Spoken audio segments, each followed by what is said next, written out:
Let's see how it goes. All right, so we're streaming. Well, I started it. Okay. And okay, we are streaming, I think. Let me see. Yep, we are streaming. So I'm gonna restream. Let's see. So I restream on restream.io, and I also restream on DLive, which is through Steemit. Okay. Let's see. So once I hit the start, and I think I should dead on something else, but okay. My phone always starts dying around this time. It's crazy. All right, let me look at Steemit. There, DLive. Okay, so we're ready. So this is gonna be a little bit different than before. People are gonna come in and join our conversation, and I want anyone who's coming in to watch, listen, participate. Focuses on you. We don't get to have you on very often to ask you questions, get your insight. So anyone who comes in, please, let's give the spotlight to Political Avenger. Every one of us that comes in, we talk a lot. So we want new people to interact with. You're breaking still too. Okay, hold on. It could be your phone. But let me double check. Oh man, I feel like one of those people who have like 7 or 8 instruments, like they're their own band. The solo artists. Yeah. Okay. Yeah. Yeah, I do have some of that weird stuff. Let me figure it out. Let's see. What's going on here?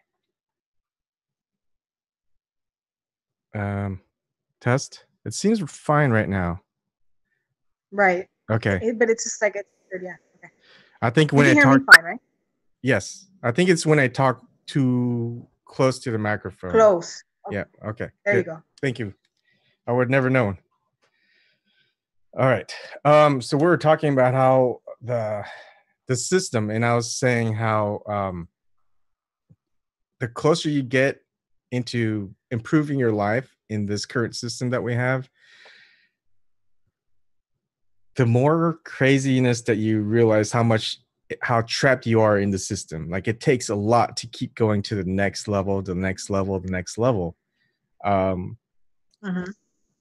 example, like I'm moving to Columbus, Nebraska, middle of nowhere, Nebraska. And so my wife and kids are there, and they are.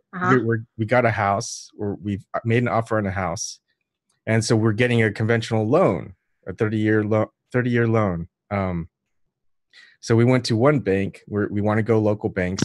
So we got one bank, and that's it started with a 5% rate, fixed rate. So we went to another bank, and they said, "Oh, we can give you a 4% fixed rate loan." And then we go, "Okay, we'll go back to the other to negotiate," and they'll say they won't match it. So it's only at they'll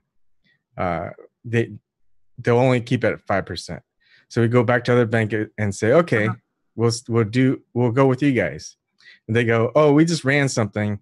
We can't do the 4%. We'll do a 4.5%. So it's like we can't really do anything. So they always find a way to get a little bit more out of you.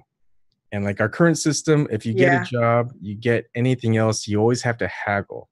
And they'll always come back and say, we can't get you what you want. So you have to take it or leave it.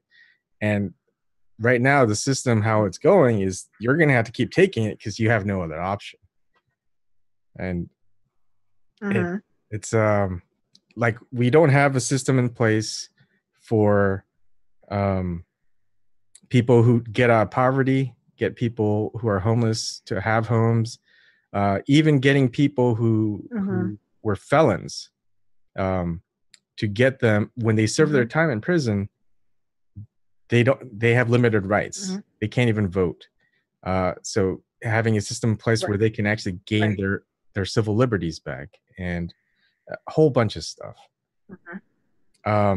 And it's like, when is that breaking point? Like, I know from watching your videos, it's like the war is now. The war, people have to start taking their stance and like fight back in what way? Like, as much as we've got like 100 or 300 million guns.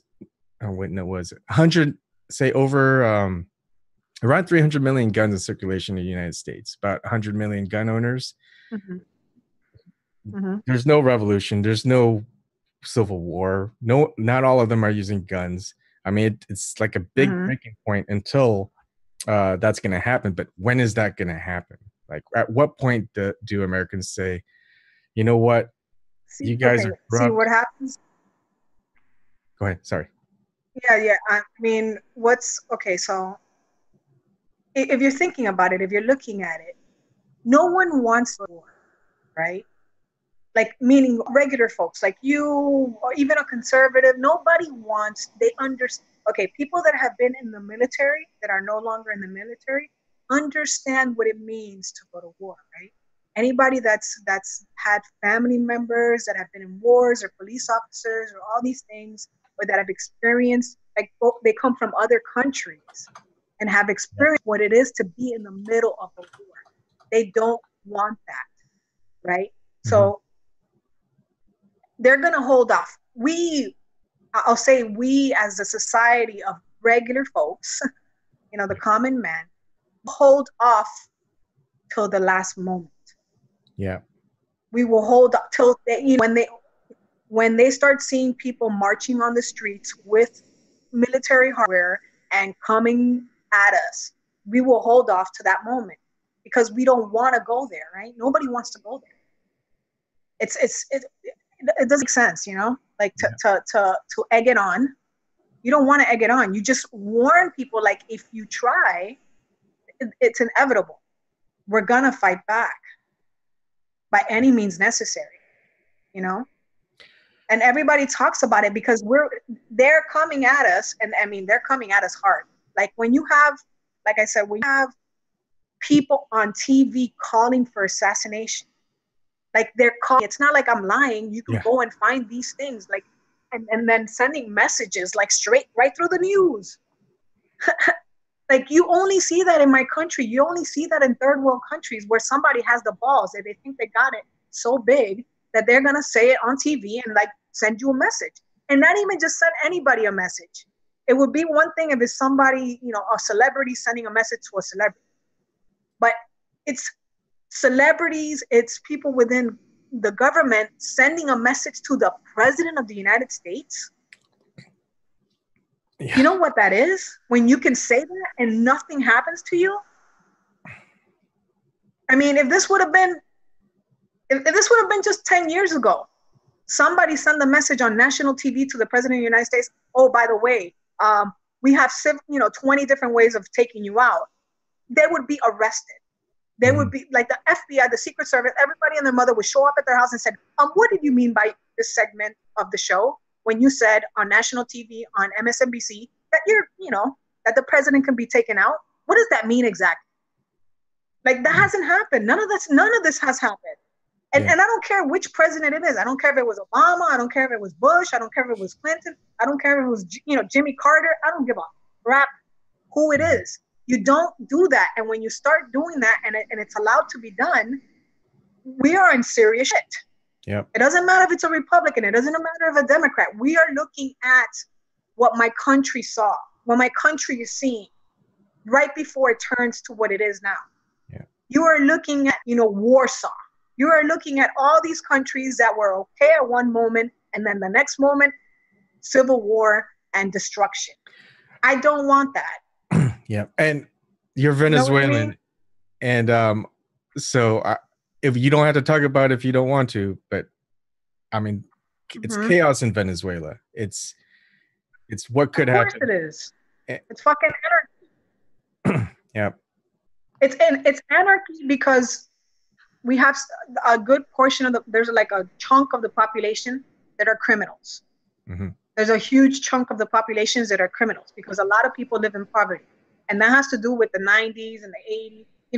It slowly started going south, like really bad in the late 80s, early 90s. It started, crime started going up, robbery started going up.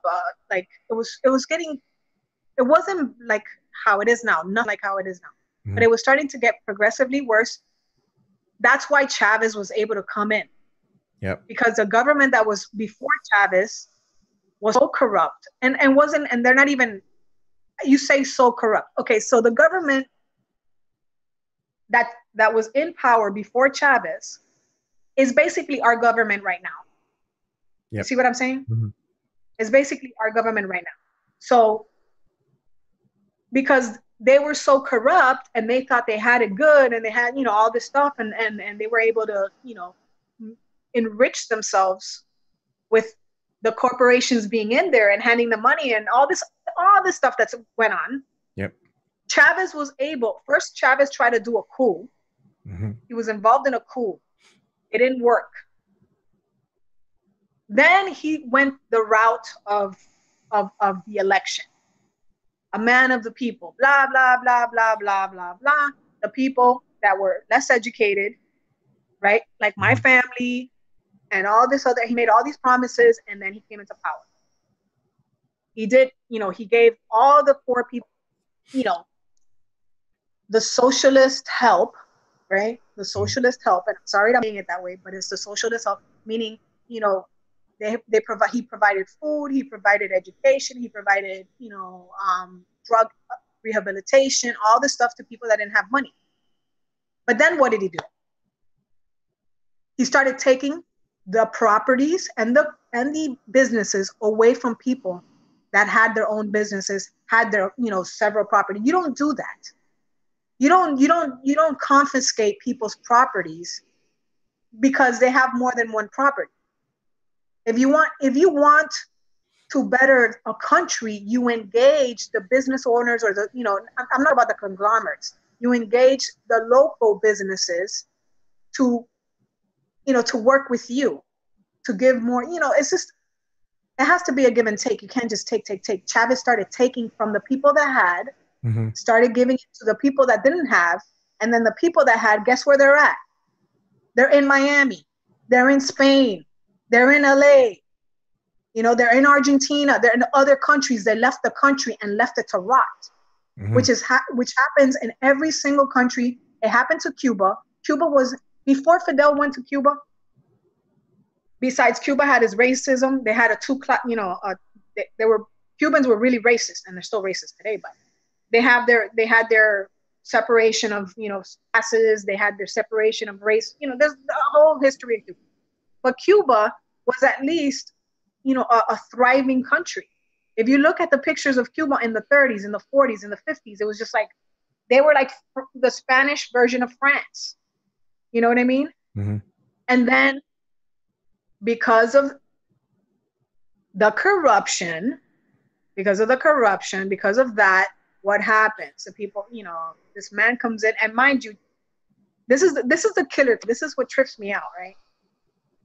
Fidel Castro went to school in the United States. Yep. So I was always suspicious about Castro.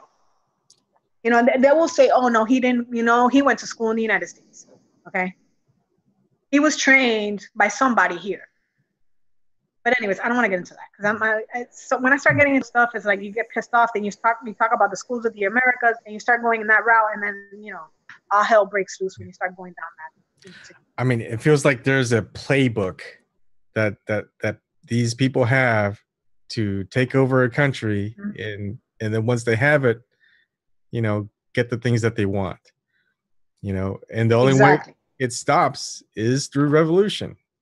There's no other way to stop it, unless people know that it's going to happen and stop it before it happens.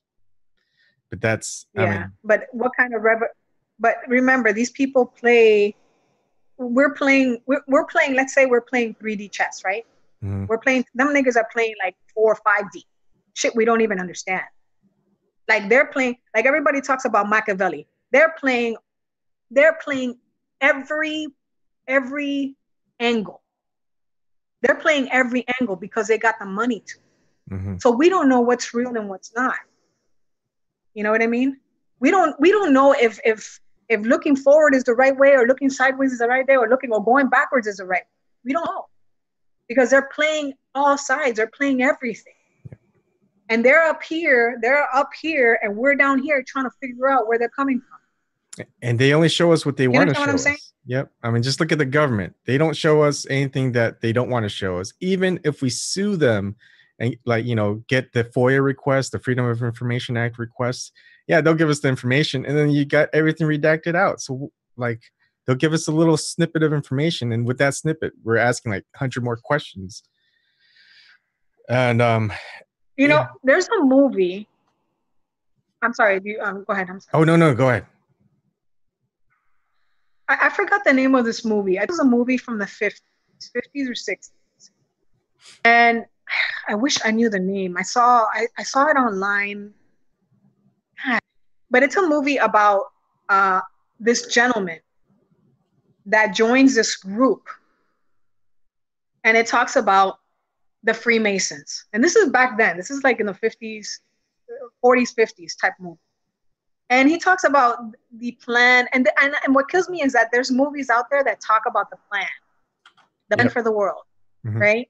Yep. And he talks about how this organization was putting people into power and into industry and into all these locations, into religious institutions, and, you know, all these things. And for the ultimate goal, their main goal, right? I wish I knew the name of that movie. But when I saw that, and I'm saying this movie was done, it was done in the 50s and it was done in the 40s. I'm like, and they put it right in front of your face. You know, like people have to think about this in a different way. I mean, I know a lot of people, maybe your audience doesn't believe in spirituality or stuff. I don't know. You know, I don't know what your audience is like. We have all different, Right. But I'm saying for people that may not go that route, you have to look at this. You have to look at it from the point of view of the people that are rooting this. You have to look at the world as they look at it. Mm-hmm. They're not looking at us as political, like it's a social, psychological, political, environment. They're looking at it from a spiritual environment, from a spiritual point of view. You know, what they're doing is spiritual ritual. They're not engaging us in politics and because of money and power. It's not only that, it's more than that. And people have to understand it's more than when someone tells you, or when you read people's books, or when you read all this stuff, or when you hear about these lodges, we have a ton of lodges here in Florida, Freemason lodges. There's a lot of Freemason and there's lodges other types of, they're everywhere. Okay, what is it that's going on in those lodges? And I know people that watch my videos and maybe watch your stuff and maybe interact with you are Freemasons. Okay, they are. I trust me. I'm just gonna tell you, they are. Okay, what they're telling you, if you're under the 32nd degree, what they're telling you is not real. It's not true. When you get to the 32nd and higher, that's when real shit starts hitting. That's when they start trying to like educate you on who they are, what they are, and what their intentions are. Okay, and the reason that they bring in people is so they can put people in positions of power. Why is it that everyone that becomes a politician, okay, or that becomes a police officer, joins some type of society? They join some type of fraternity. They join some type of union, police union, whatever. Why do they have, these are questions everybody has to ask themselves. Why would a police officer or a police department have patches that are patches of a society, a secret society? Look at patches that people are wearing. Why, a religious institution, there's symbolism on top of a building. Why does it look like some type of symbolism that doesn't belong in a church or in a temple or in a mosque? Mm-hmm. I mean, we gotta talk about this, because this is in every part of our society. Yep. Why do we have everywhere so much occultism in everything that our government stuff? Why is entertainment every single and I know, and I talk about this, and everybody's like, "Oh, I didn't believe you at first," and I'm like, "Yeah, you don't have to believe me. Just go do the research, and you're gonna start seeing it. And when you start seeing it, your brain starts hurting. You're like, how is it that this person has this and that and this and that?" And then you're realizing, whoa, this stuff is hardcore. Like, why are all the singers talking about demons? Yeah. I mean, not every single person talks. Why are the singers or writers or rappers or any artist, even painters and dancers, why do they say certain things? Why are they always bringing up certain things that have to do with spirituality, that have to do with the being inside you? Why are they talking about your alter ego? Oh, like the prime example is Beyonce. Nicki Minaj. Who's the other one? Jennifer Lopez. Jennifer Lopez is a santera. Like, these people are in the occult. Okay. All right. Mark Anthony, santero, out of Puerto Rico. Rappers. You can let rappers interview at the radio stations up in New York, and they tell you, yeah, I do some voodoo, I do this, I do that. Hello. Everybody is involved in the craft. That's why they make videos about being involved in the craft. That's why they make, they write stuff about the craft. That's why they'll, do interviews and talk about the other side of them. That other side, the other being that comes through when they're in concert. Like, all these things. We have to look at it from the perspective of spirituality. These people are dealing in spirituality. They're running the world from a spiritual point of view. Might not be your spiritual point of view, but it's some type of, I understand. Spiritual. Like, even though I don't believe in it, I know other people do. I mean, we live in a world where almost 90% of, more than 90% of the people that live on Earth believe in something. Maybe it's not a religious system. There's also spirituality and all this other stuff. They believe in something that they cannot logically know that exists it for real. It's that's why it's called a belief, right? But on an aside, so I was watching True Stream Media. I don't know if you ever watch any of their stuff. I Truth Stream Media. You can look them up. They're pretty good. I'm going to share the screen. You should be able to see it. I caught two things from them. But this is one of them. This is their latest one, just a rant on the disclosure movement. I'll enlarge it a little bit.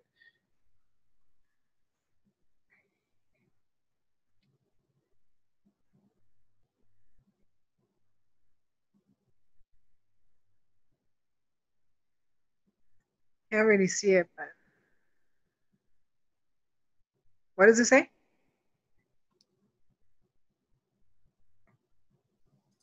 Okay, so if you couldn't hear it, so across the UN, there's a plaque, and it's pretty close to the UN building. It says, "Man search for peace. Man is destroying himself, his soulless body plunging into the abyss, but man cannot escape the all-seeing eye of the Almighty, which penetrates the darkness of his despair." And that's like an awkward plaque to have across the UN building. I mean, it's in plain sight. I mean, if you're looking for occultism stuff, you'll find it right out in the open. And it's like, but if you didn't know about it, you wouldn't have paid any mind to that flag. Yeah. Right. Yep. And they put it in plain sight because they have to tell you. ritual. Yeah. It's a ritual. I used to do rituals. Yeah, you have per the law. Okay, it's called law. Per the law, you have to announce what you're gonna do, or you have to announce who you are. Okay, so if you're gonna do a ritual of sacrifice, or you're gonna do some type of, you're gonna do anything, you have to announce what it is that you're doing or who you are. That is everywhere. That is since the beginning of time. Per the law, you have to announce it. They're announcing it in that flag. Oh, but you know, in their point of view, why? Why is that a law? What? Because it's the law of the universe. It's the law of the universe. You know, there is cause and effect. There's all these things. There's karma. There's all that stuff. It's the law of the universe. If not, the karma that they get back for not announcing it and showing you, letting you know, they believe that because they let you know that they're going to receive that karma back because they told you, and if you were silly enough not to listen, that's on you. You deserve what you get. That makes sense. That's how it is. So if, and usually it's like witchcraft, right? Some people don't know how the occult works and they do spells and stuff. What happens when they do that stuff? Because they're not protected. It comes back to them and they end up getting sick and they end up dying, if it's something to that effect. So there's everything has order, whether it's in the dark or in the light or whatever. Everything has its order. You have to operate based on the universal laws. That's just the way it is. That's the way the creator created everything. You're not gonna do whatever you want all the time, without having to expose yourself a little bit or without having to announce yourself. That's not how it works. You have to announce it, and if we're stupid enough not to understand what they're trying to tell us, then that's on us. That's why, most the Bible tells you, my people will, will suffer from the lack of knowledge or die from, not knowing what it is that's going on. Without knowledge, you won't know and you will suffer. And other religions have the same, same sayings. You have to know what's going on. You have to realize what's going on so you will not suffer. And a lot of people do not know what's going on and what's happening to them. You're suffering. Yeah. I feel like it would still get harder to do these things. I mean, although it's not hard to imagine because the people who are in power, the people who have all the wealth, have power, have just religious followers. I mean, just look at the Pope and, when I did research on the Jesuits, conspiracy theory stuff, that's just whoo. But I mean, if you look into it, I can't deny that there's some shady stuff going on. Whether you dive into different other people who look into it, it's hard because I look at different videos from different people. Some of it's based on religion, on their faith, like they're Christians. Some of them are that they're atheists, and some of them are like they're spiritual, but they're not. So I kind of take that into consideration, but it's also how they present it. Like some of them, like when people put in the scary music background, I feel like that's just kind of a propaganda. But when they just tell me like their logical process of, or just show like a piece of snippet from actual history book or something, then I'm like, I'm with it. Yeah, that just sounds eerie. Just like when you told me to read about Albert Pike. So read about Albert Pike, and it's his own writing. It's like, okay, this guy. Right, he believed in this stuff. Okay. Like that's so right. So like you read his own stuff. He's telling you what this thing is. Okay. So why does the Vatican have a sundial in the middle of the plaza? Mm-hmm. Why do they have obelisk? Why do they have everything that's on top of the Vatican in the sundial area in the main plaza? Why do they have Greek gods, all different types of gods on top of their buildings? Why do they have structures with demons in it and sex ritual magic on the walls? Like, these are things that you see. Mm-hmm. Why do they have, you know, creatures having sex? And this is on their buildings. Like, everywhere in Rome, you can find these things in the city of the Vatican. They're their own country. Mm-hmm. You can find all these City state. murals. You can find all this artwork. Huh? A city state. I'm sorry? Oh, I was saying instead of a country, they're like a city state. Yeah. Yeah, I city know. state. But it's their own law. They have their own laws. Nobody can touch it. So they have all this stuff, all the, you know, the pagan stuff, part of their city state. So they're not Christian. If you really think about it, they're Christian. When they wear those hats that you see the Pope wearing and all the bishops wearing, that's a fish god hat.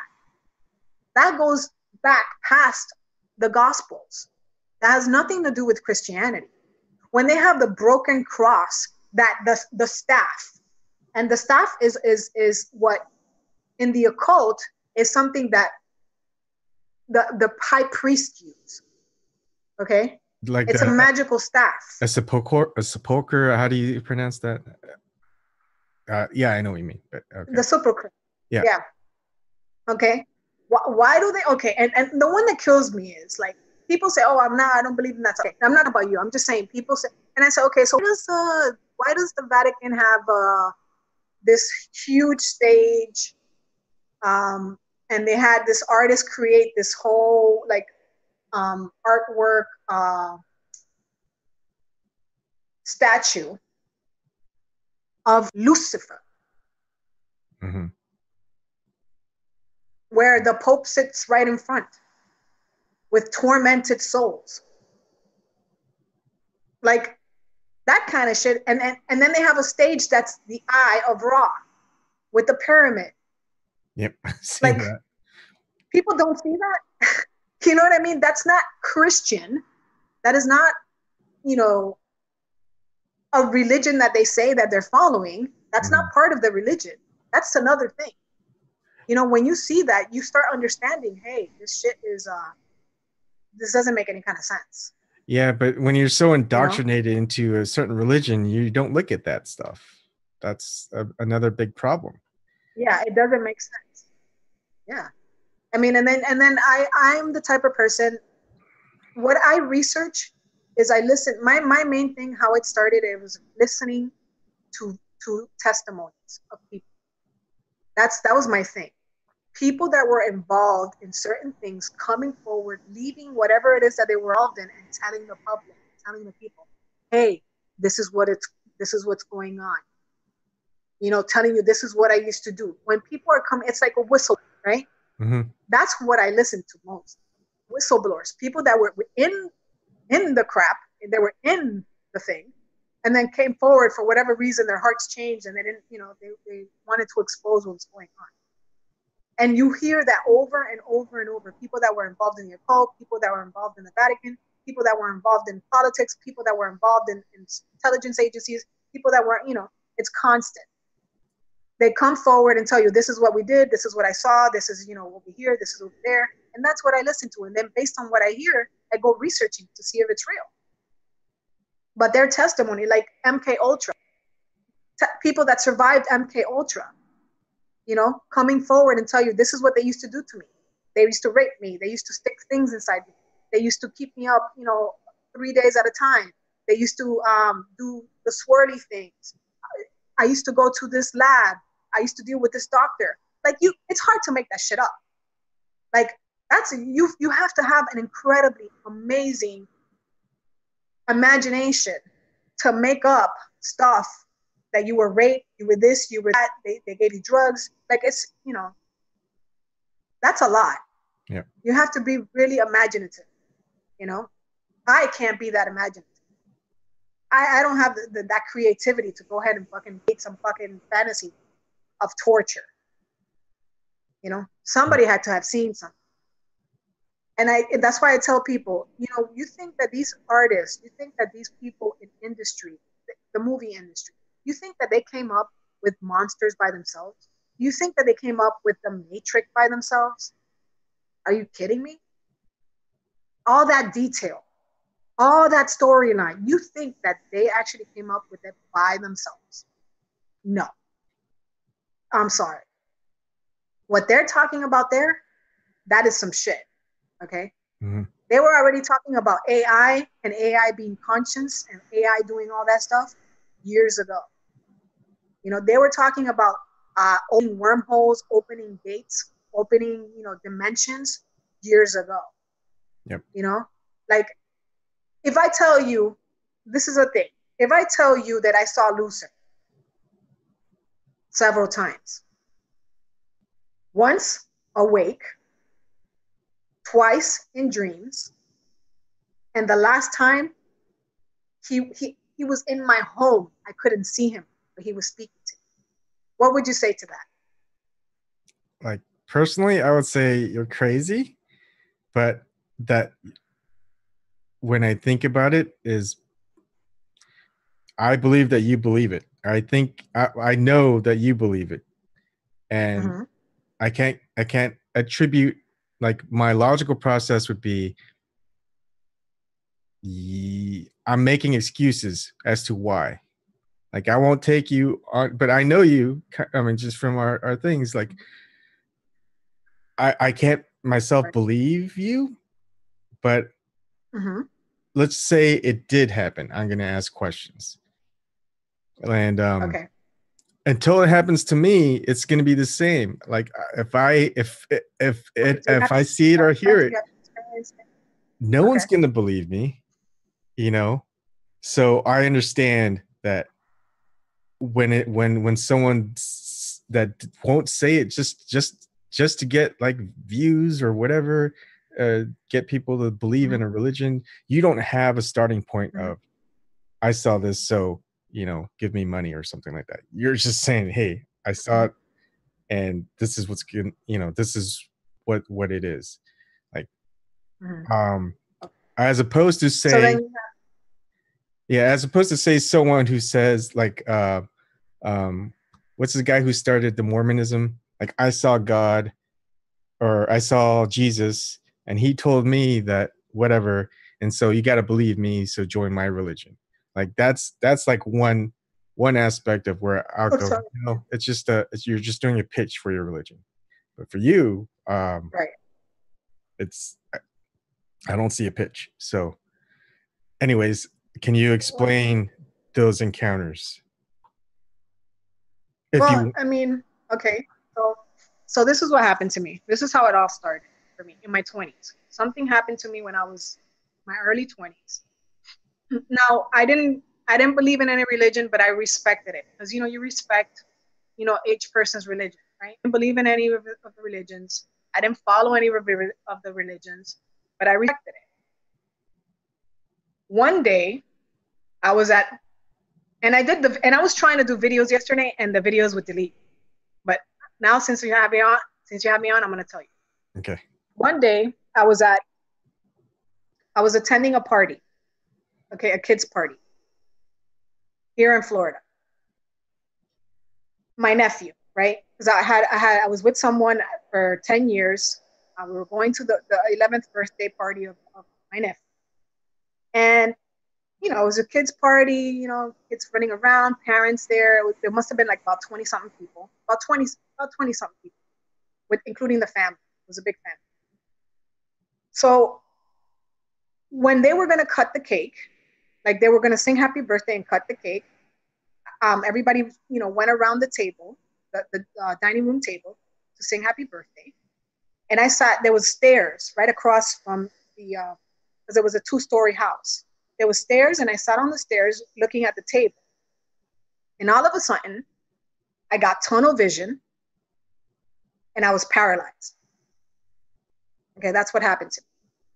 So I can see everything, and I'm talking to you, and I'm feeling stuff coming through the room right now. I can see everything that was going on. I could see the people, the kids, the laughing, them turning the candles on. I could see the whole thing, okay? But I couldn't move. I could only sit there. My partner, the person that I was with, came to me and saw something. They knew something was off. And they were like, hey, Jennifer. I wasn't moving. I was just my eyes. I wasn't blinking. I was nothing. I was like almost in a, like, let's call it a trance, right? Somebody goes into a trance. I couldn't move. I couldn't blink. I couldn't go sideways, nothing. Hey, then the sister of the person that I was with was looking at me and saying, hey, hey, I was not moving. Then the mom came. Same thing. And then the older sister came around, looked at me and said, we need to get her out of the house now. They picked me up. They walked me out because I had no function of whatever had me. I had no function of my body. I didn't feel my body. I could only see, like if I was looking out of a telescope. That's what it looked like. They took me outside. They were talking to me. And I would hear them that like they were like across the street. That's how I would hear their voice. And they were saying, Jennifer, listen to us. Try to move, try to gain control. They were talking to, try to get control, try to move, try to do something, gain control. They were walking me towards the back of the home. They had some stuff, they had eggs in their hands. And the older sister, she was like, grab this egg and try to throw it down. Grab the egg and try to throw it down. I couldn't grab the egg. I couldn't do anything. So they walked me back to the front of the house. They walked me up to an intersection. Okay. And then she's like, try your hardest to grab this egg and throw it on down. As they were telling me that, a car was passing by. A car was coming by. Okay. When they were walking me to the middle of the intersection, a car was coming by. And then when she had me grab the egg, because she grabbed my hand and tried to grab the egg, all of a sudden I punched the car window of the car that was passing by. I went to the car and punched the window full force. They ran me back into the house. And this is what they told me, because I don't remember half of it. They ran me back into the house. And as soon as I stepped into the house, there was people hanging out, doing whatever, having fun. They said that I started grabbing people and throwing them from one side of the house to the other, as they were rag dolls. That's what they told me. You began grabbing people and just throwing them. I was throwing people, grown men, grown women, children. I was just throwing them. And they had to jump on me. 8 guys, about 7 to 8 people had to jump on me. Okay. And they pinned me to the ground. And I was whatever, I guess I was like fighting them. And supposedly they called somebody. And this person was a witch doctor. Okay. And they told them it's an emergency. You need to get here. Something's happening to this girl. Now, mind you, you got 7 people on top of you. I'm a strong girl. Okay. But one of the people was 300 pounds and he had a hard time with me. Okay. So they had me pinned down to the ground. They had all these people on. That 300-pounder was on me. And then the witch doctor got there. They call him, it's called a babalao. Okay. The witch doctor got there. He looked at me. He had all his stuff, all his spiritual stuff. He started doing his spiritual things. He started chanting, doing his incantations. And I guess during the chanting, the incantations that he was doing was pinning the entity to the ground. So he was pinning me to the ground. Whatever energy he was using for the incantations had me tied. So the person that I was in a relationship with and the other people told me that they saw somebody in my place. Like they can see my body, but they saw somebody over me on the floor. The witch doctor that was dealing with the entity started talking thing that's called lukumi. Okay, it's a language in Africa. He was talking lukumi to whatever had me, right? You okay? Yeah. You're good? Okay. Yes, I'm good.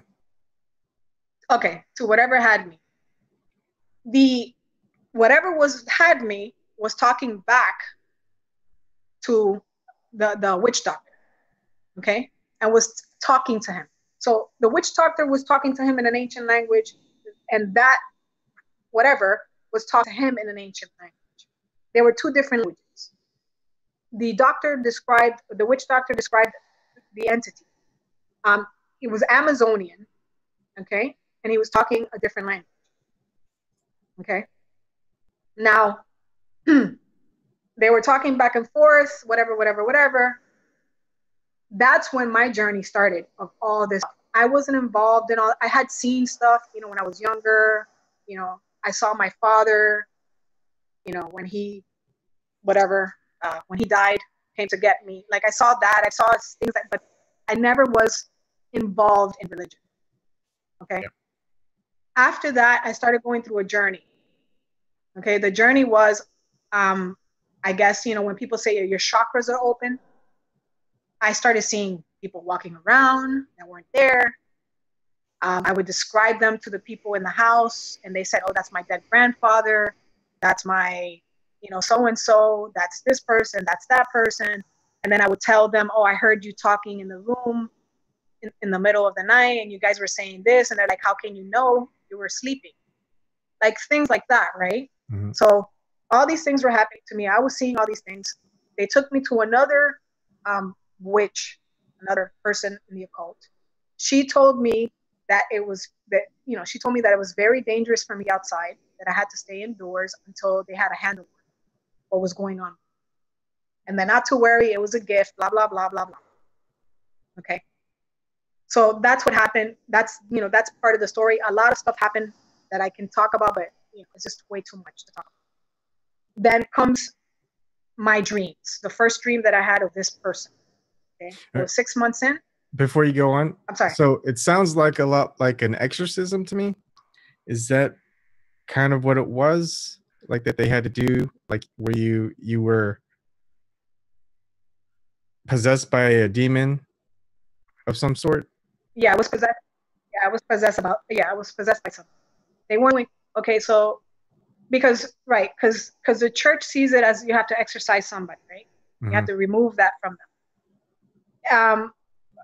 Other cultures like shamans and witches and like babalaos and all that, they don't see it that way. They believe that there was a reason for what happened to me. And supposedly the witch doctor said what happened was the entity has been with you before you even. He was with you when you were in your mom's womb. He was like a guardian. He was with me since I was born, and that he felt I was in danger. So he took over my body. That's what they said. Okay. That's what the witch doctor said. That's what the conversation that they were having when he pinned them down on the floor. Okay. So that's why he took over my body. Before then, he never done that. But that moment, he felt danger. He saw, I don't know what the situation was, but he felt like he had to take over my body. So it's not really, they didn't exorcise him from me because he remained. They just told him that, like literally the witch doctor was talking to me and I was speaking another language. Yep. Like we were having like if it was me, I'm having a conversation with you with an ancient language and you're having a conversation with me, and they were having a conversation how whatever was in me couldn't be doing that to me because it's dangerous. Because I'm alive and he's dead, blah, blah, blah, blah, blah. Okay. They had a conversation. They did some stuff, whatever. What happened is because he did that, he opened my chakras. He completely opened me up to other things, to other energies that are flowing around or other energies, period. So anyways, besides all that, all this stuff happened, blah, blah, blah, blah, blah. I had my first dream. In this dream, there was a man that lived in a skyscraper. He sent for me. This is the dream. He sent for me. They picked me up. I went to the skyscraper. It was the tallest skyscraper I've ever seen in my life. I don't know where the city was. It looked like something like New York City, but I don't think it was New York City, but it looked like New York City. The doorman or the elevator man pressed the top floor. He pressed the top floor. I went to the top floor. I got out of the top floor, and it was the apartment that I went into was the whole floor, the whole top penthouse. It was the whole building top.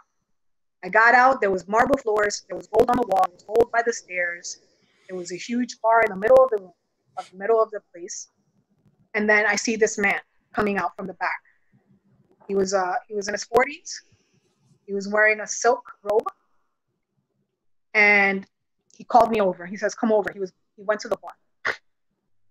So at the bar, in my head during the dream, I was like, "What the hell is this? Like, I don't understand what's going on." Because I used to dream a lot, and I used to be aware that I was dreaming. You know, when I used to go into my dreams, I knew that it was a dream. And then I was asking myself, what am I doing? What is this dream about? What's going on? Right? Who is this guy? Why am I here? Where's Days? You know, I was questioning in my dream. So I walk up to the guy. He goes, "It's nice to meet you, Jennifer. It's nice to meet you." And I'm like, "Who are you?" He gave me the name, but I don't remember the name. It was so many years ago. And I'm like, "Okay." Like, "Yeah, okay, you called for me." And he goes, "Yes." And then he starts talking. And he starts telling me, the things that he told me was that I don't need to worry, that it's okay if I do whatever I want, that it's fine. I can do whatever I want. I can be whoever I want. You know, like telling me there's no restrictions. I have no restrictions. And then I look, so I walk out of the elevator, and then on the right-hand side was the balcony, and it's all glass. And then when I was at the bar and I was looking back towards the elevator, this girl comes down the stairs. Beautiful woman, whatever. He calls her over, and then he continues to talk to me. And then he tells me, you can be and do whatever you want. Okay. Now, I didn't understand that dream. For a very long time, that dream was like in the back of my head. I didn't get it. Like, I woke up and I'm like, what the fuck? Like, I'm sorry, I'm cursing. No, sorry. You do it all the time. What the hell? Yeah. What was that dream about? Like, that bothered me. So then I was like, it's a dream. You know? Some time passes. I have another dream. Same type of dream. Rich guy in a penthouse calling me over, telling me that I can do whatever I want. I'm sorry, and I missed a part. He said, "Join me." That's what he told me. And he told me that in the second dream. Join me. You can do whatever you want. Okay. That was the second time. The third time was about 4 years later. I was with somebody else at this time. I had another partner. I lived in Miami Beach, in a studio right on the beach in North Beach, in Miami Beach. And I was hanging, I think it was a Friday or a Saturday night. I was hanging out with my partner. And I used to like to open up the windows, because I like to feel the ocean breeze come in, and I like to smell salt. And I was hanging out with my partner. And we're chilling. We had the bed next to the window. And then all of a sudden I look out the window. And this is not a dream. I'm awake. Okay. This is Friday night. We're hanging out. Friday, Saturday night, we're hanging out. And I look outside the window, and there's somebody hovering outside the window. You know how you're doing meditation when you cross your legs, right? Yep.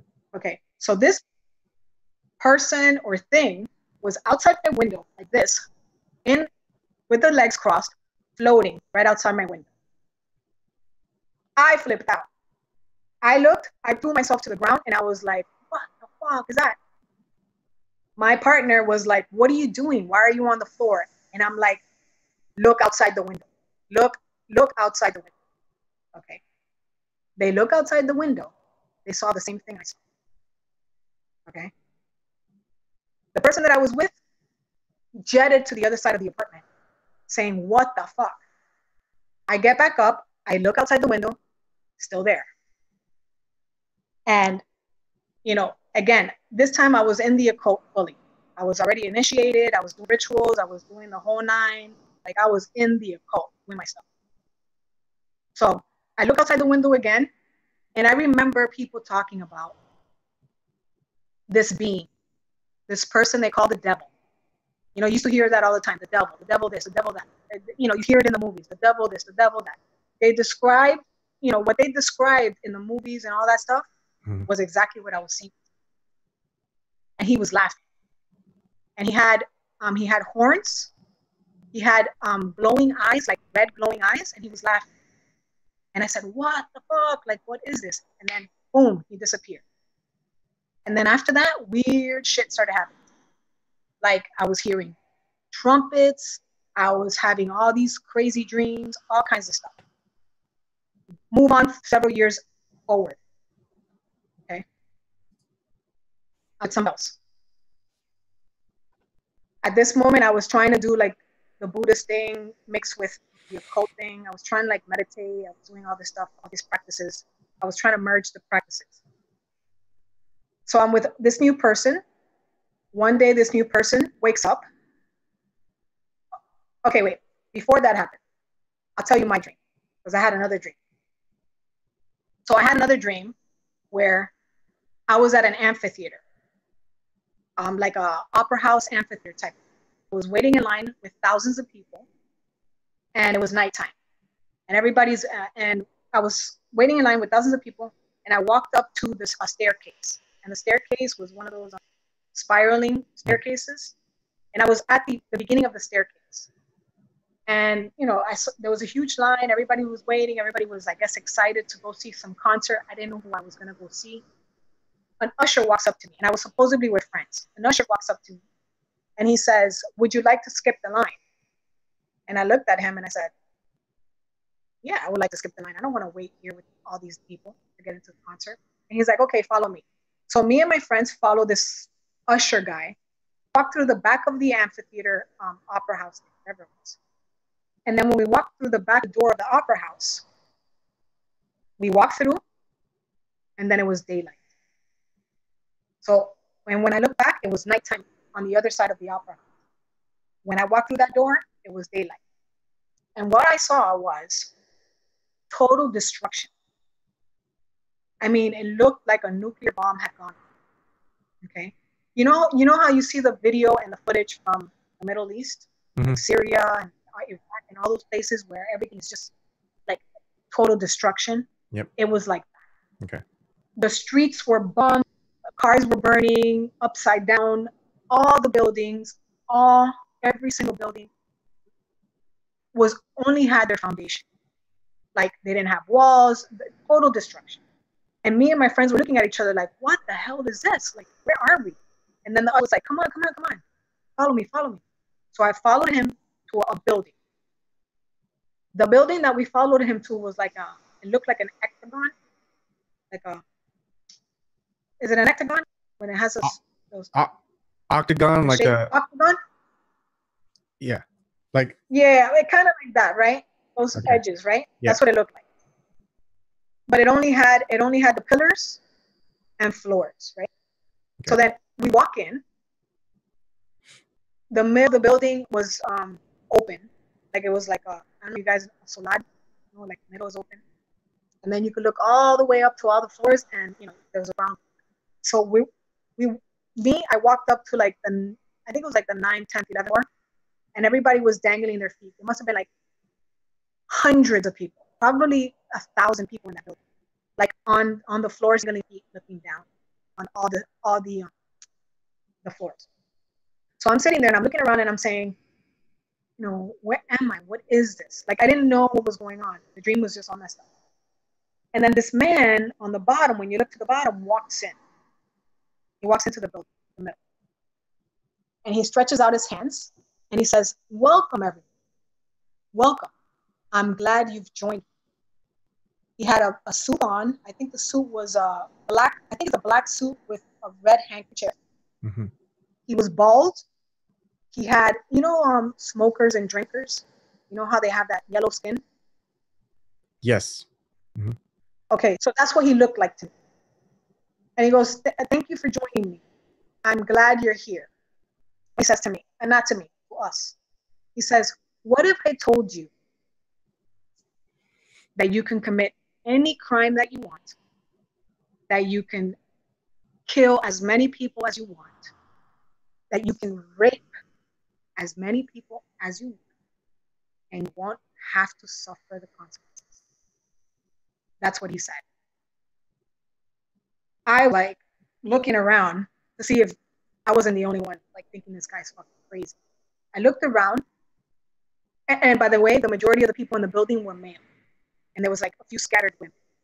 Like I was one of the women, but there was a few scattered. But everybody else in there was mostly male. And I was like, this guy's fucking nuts. And then I see people's faces around me, and they were intrigued. They were interested in what this guy was saying. And then he continued, and everybody was like, tell us more, tell us more. And he says, what if I told you that you can do as many drugs as you want? You can rape as many people as you want. You can kill as many people as you want. You can steal as much as you want. And you won't have to answer to authority or anybody. You will not get in trouble. Nothing will happen to you. You will not have to give account. Sounds like Hillary Clinton. Sorry. So you see people standing up like, yeah, like cheering what he was saying. And like, I'm looking around, I'm like, what the fuck is this, you know? And I looked to the guy to my right. The guy to my right had a ponytail. He had a hat on. He was kind of nerdy looking. But everybody was different types of people. No. Everybody was different types of people. But this guy that I was looking at had a ponytail, had a hat. He looked a little goofy, whatever. And I looked at him and I said, are you for real? Like, are you listening to what this guy's saying? He's talking about murdering people. He's talking about raping people. He's like, yeah, I'm interested. If I don't have to, if I can do that and I'm not going to get in trouble, hell yeah. And I'm like, oh, hell to the no. I stood up. I'm like, oh, fuck no. I am not down with this shit. I am not down with this shit. And then like everybody was just like, you can see I looked at people's eyes. You can see when people get that shine, like a shine in their eyes, but it's not a good one.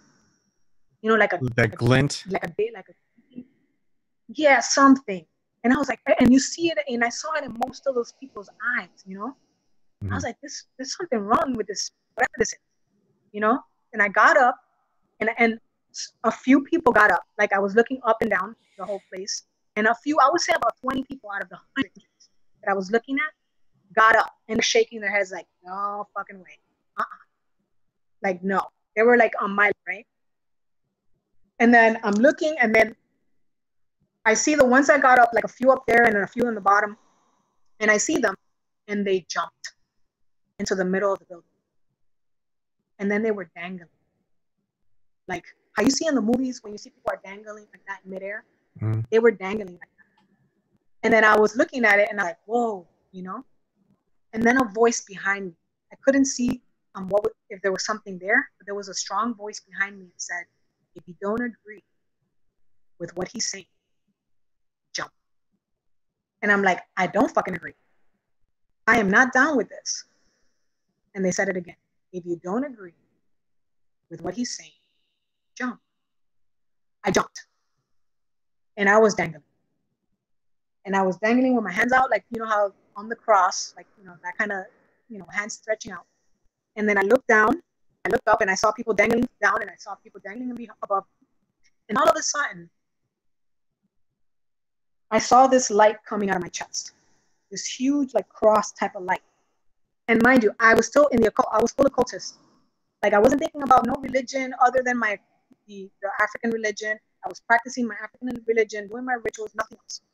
And I saw this light come through my chest. And the brighter the light became, it was a pain. It was a huge, like a burn pain.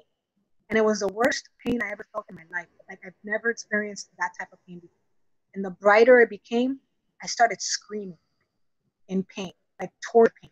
And then everybody around me that was dangling was screaming, like from the top of your soul, from the middle of your soul, whatever, scream.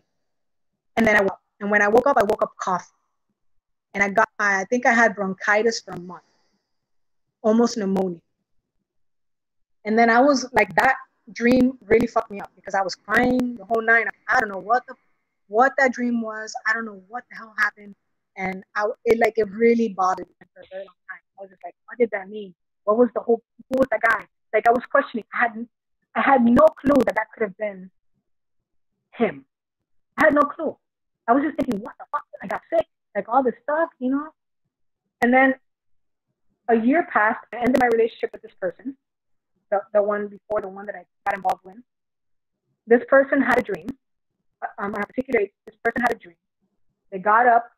They started telling me the dream. They're like, I gotta tell you, this dream is so messed up. Oh my God, whatever.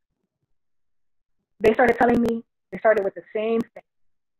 I went to an amphitheater. An usher came up to me. Once they said the usher came up to me to skip the line, I was like, oh shit. I was like, no, there's no possible way this person, because I didn't tell anybody about that dream except one person. Okay, this person did not know my dream. This person started mentioning the same thing. I was in an amphitheater. There was thousands of people. I was waiting in line. An usher came up to me. He said, if you wanted to skip the line, to follow him. I followed him. Went through the back. I got to the back. It was daylight, total destruction. And I was like, I stayed quiet, and I allowed the person to tell me the whole dream. They said they went into this building. The building looked like this. It was it was only the foundation and the floors. A guy went into the building. He was dressed in a suit. He said the same thing he said in my dream. This person said the same thing he said in my dream. But the difference was this guy had a red suit, black handkerchief. In my dream, this guy had a black suit, red handkerchief. Okay? They said he was beautiful. He had long blonde hair. He had blue eyes. And he was, what's the word they use? Eloquent when he spoke. And that he glowed. And this person that I was with described the individual that they saw as an angel. He glowed like an angel and told me everything that he said. And then I said, that's very interesting, because a year ago, I had that same dream, except he looked like this and said the same exact things that he just said. And that's when I was like, okay. And then things were happening to me at that time. I was seeing a lot of things. I was seeing beings with wings. Like, I was seeing stuff. Then after that, years passed by. I'm still in the occult at that time. A lot of other things happen. I see a lot of things. I have dreams with angels. I have dreams with demons. In one of the dreams, I was trying to help people that were being possessed by demons. Then something happened that I started questioning the occult, like, really hardcore. I started going against it. I started doing all this stuff against it because I didn't agree with what I was doing and the whole thing that what was being done in the occult. I didn't agree. And then one day I lost my mind. And the religion that I'm in, if you try to leave it, they can kill you, right? If you try to leave the religion, they will kill you. But I mean the entities. And depending on where you are, others. So then one day I just lost my mind on them, on my idols. And you're not supposed to do that. And I started cursing. I cursed for about 40 minutes in my living room, screaming at the top of my lungs, saying, you know what? Fuck you, Orishas, fuck all you. I don't give a fuck. Come kill me. I don't care. I'm not following you anymore. I'm not doing it anymore. You know, you guys are evil. I'm not doing it anymore. And then I was cursing, and then the cursing turned into another tongue. I was talking another language. I was talking an African language that I had never spoken before. And I was talking to them in the African language, and then I guess I was talking so hardcore, whatever I was saying, that something manifested in front of me. One of them manifested in front of me. And you got to understand, in the occult, there must be blood for them to come down or up or whatever. You have to sacrifice an animal. They don't just show up. But without blood, one of them showed up. And he was looking at me and he was saying, okay, like telling me, okay, keep on talking. And I got scared because I knew that my life was in danger at that moment. If maybe I'd back down. I kept on hitting him, saying everything. I felt everything. And I told the guardian that at that moment, the guardian that was over me, his name is Ogun. Can you repeat that? Ogun. Okay. It's the god of war. Okay. That's the one that governed me. And then the female side is called Yemeya. Okay. I told Ogun, I said, fuck you and your cabeza y machete. He's known as the god that cuts heads off. Okay. I told him, fuck you. Like, whatever. I told the god of the crossroads, fuck you too. I told all of them, fuck all of you. Fuck you, come kill me. I don't give a shit. So after that day, I was just like, whatever. I ignored them. Months went on, I ignored them. They were trying to talk to me, I ignored them. And then one day I was in the bathroom and I used to pray every day. And, you pray in the occult. And in the bathroom, I used to pray every day. And then this light came in one day. And I used to see lights and all kinds of stuff coming into the bathroom, into the living room. Like, that was normal to me. But this specific orb light came in. And then I got out of the bathroom. It was a ritual that I used to do. Got out of the bathroom, went into my living room. I was going into my living room and I saw somebody standing. You see the doorway right here? You see that? Mm-hmm. It's my doorway. Okay. So I was walking and there was somebody standing and it was the person or the thing was as tall as the door. That's how tall it was. He was dressed. He was dressed with almost like Roman attire. You know, with the skirts of the Roman in the ancient times. Yep. Yeah, the whole and he had a what is it called? One of those helmet things. Like a. You know how the I know what you mean. Yeah. Yeah. He had a shield. A shield, and he had a spear.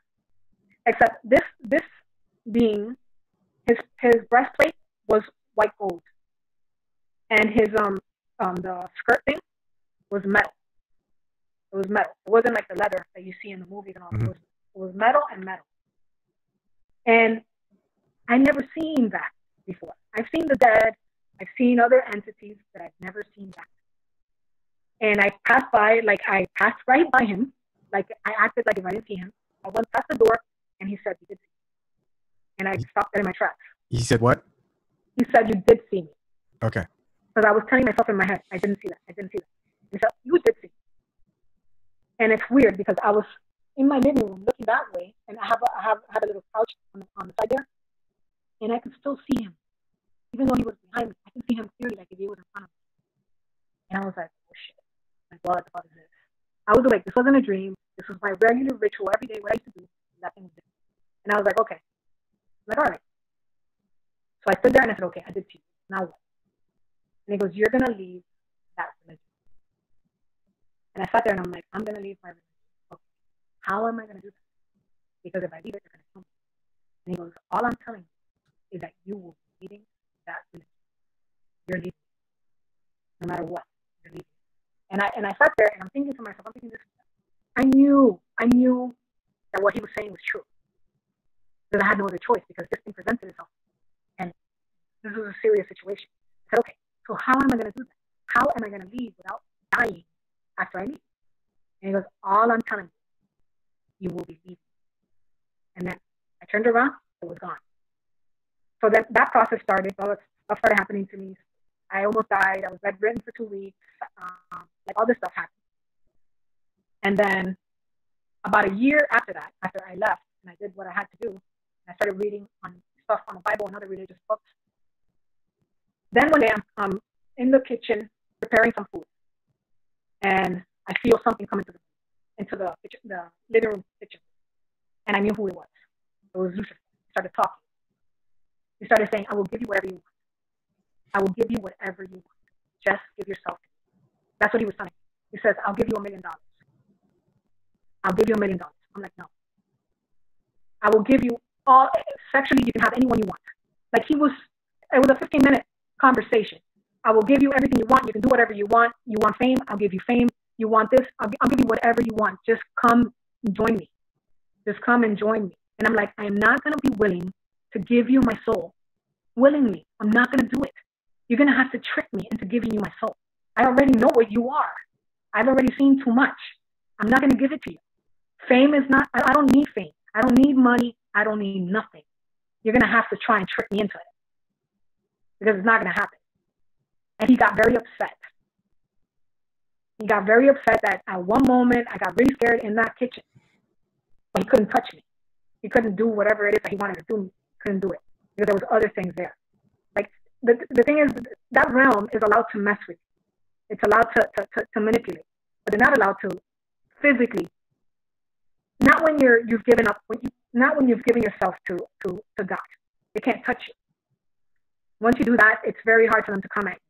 They can try to like seduce you. They can try to do all this stuff, but they can't touch you like that. They can't physically come and like put one in you. They can't. But that was the last time that he came to me. He offered me $1 million.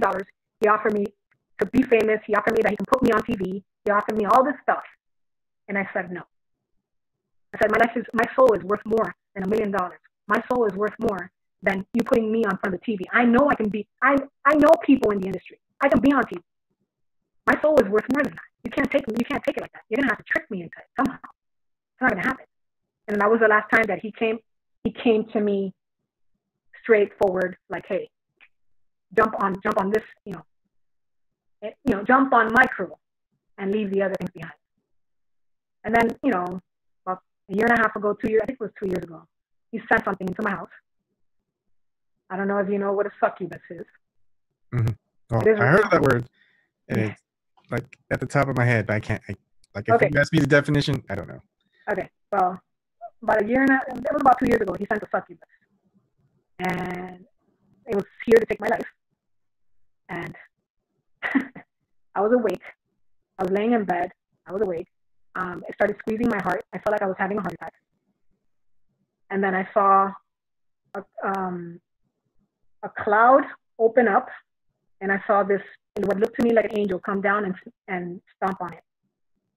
And it said, it pointed at it, it pointed at the succubus, and it said, "My saints are not ready yet. My saints are not ready yet. Go." And then the succubus backed off, took whatever, stopped trying to put pressure on my heart, backed off. And then that was the last time that I had a serious experience with that. And then after that, I've had dreams, and I have dreams of like all the stuff that I've been talking about. I see airplane crash, or I see an attempt on somebody's life, or something like that. But now, say you're in someone else's position or in my position. What would be the questions that I would ask you? Like for me, like I would, for example, like, what drugs did you do? Do you have any like medical like history?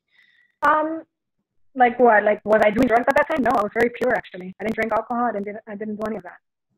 Is that a thing? If you're in the occult, you have to be pure. You have to be purified. You go through a year of what's the word? You go through a year of celibacy. You go through a year of no specific foods. You wear white for a whole year. You do a purification. It's called the purification process, which most religions have their own version, where you don't. I could not go out at night. Like I wasn't supposed to go out after the evening, so I would have to be home by the evening. You don't drink alcohol. You don't smoke cigarettes. You don't do drugs. You don't eat any food that's not natural. You go through a purge purification process. Yeah. You're not supposed to have sex or anything to do with sex. You're not supposed to be watching anything vulgar or the whole thing. Like you have to, you're a nun for a year or whatever. So yeah, no. And medical history, do you have like a history of seizures or like heart conditions or? No, I played sports. I did, whatever. Like, and so your boyfriend or your partners are they part of the cult too? They became part of it. Okay. They got involved once I got involved, because that's what happens. Like whenever you join the occult, whether it's an African religion or like voodoo or whatever, usually your partner, because usually what happens is the person has almost the same gifts as you. So everybody that I've been with, they all can see.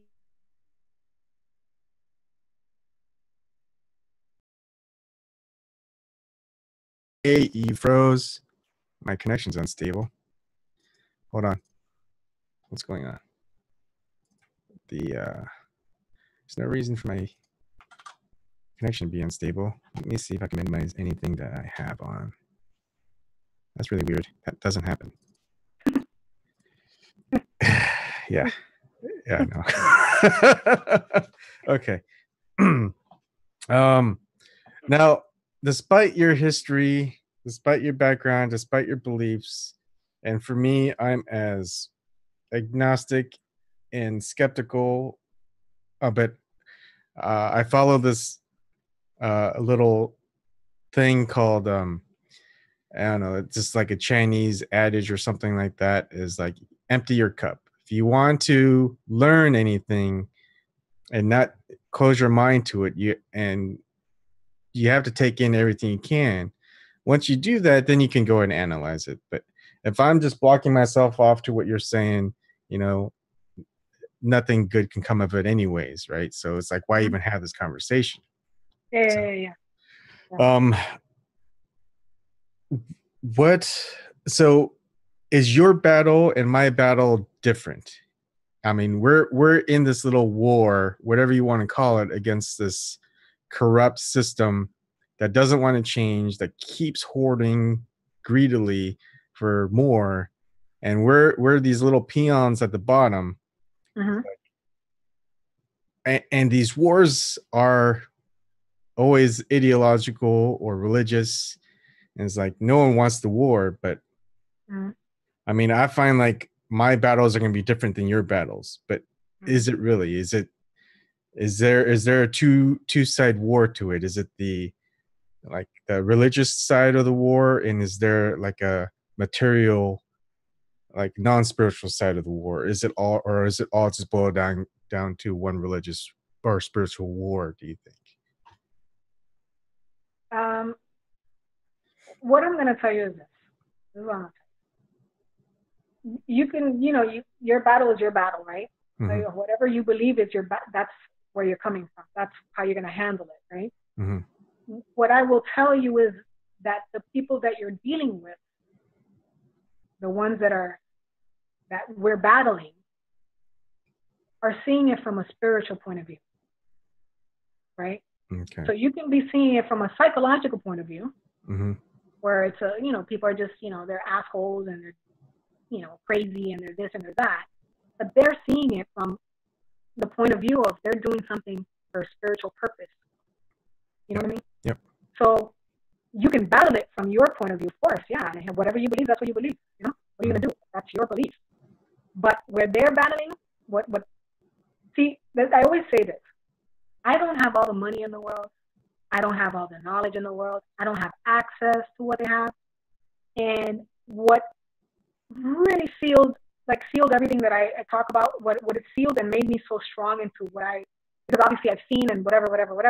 But what really hammered it home for me was the fact that they believe in the spirit, in the spiritual battle, right? Mm-hmm. They believe it. It's not like they don't. Yep. They talk about it. They believe it. They run with it. They work from that space. And then they have all the knowledge. They have access to all the books. They have access to all the archaeological findings. They have all the money. And that right there, when you have that type of power, that type of access, why should I question it? Yeah. I mean, I've always wondered myself, it's like we have all this propaganda, all this news, and it's gone on for decades. It's like, do they have their own history book of the real thing? Because, I mean, if history is just all propaganda, like in the future, how do they know? Unless they're part of this inside, whatever it is, they get to know the real history. They get to know all the stuff that's propaganda and what's real and what's not real. I mean, right. They control it. So they do keep real records of it. Oh yeah. Oh yeah. Do you know where they store it? Like where they might? Is it? I take it it's just physical. They're not going to put it in like digital form.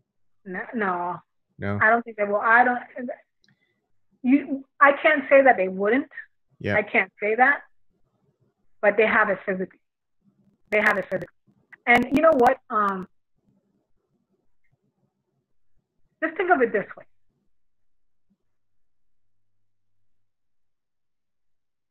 Okay. CERN. Right?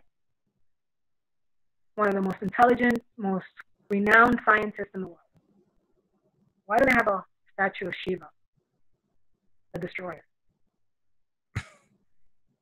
Yeah. I mean, this is simple, right? It's something simple. Oh, yeah, well, they're scientists and this and that and that and this and this and that and that and this. But yet they have a God in front of their lab. And then when they opened up CERN, the ceremony was an occult ceremony showing you fallen entities. You see what I'm saying? So you have these people that their brains are like, compared to ours, supposedly, that they're most intelligent, most whatever. And they're doing this. They're doing ritualistic things. They're putting gods in front of their places. The Vatican has gods on top of their buildings. What is it that they know that we don't know? Why was Hitler in the SS involved in rituals and the occult and opening gates? I mean, this is stuff that he was doing. You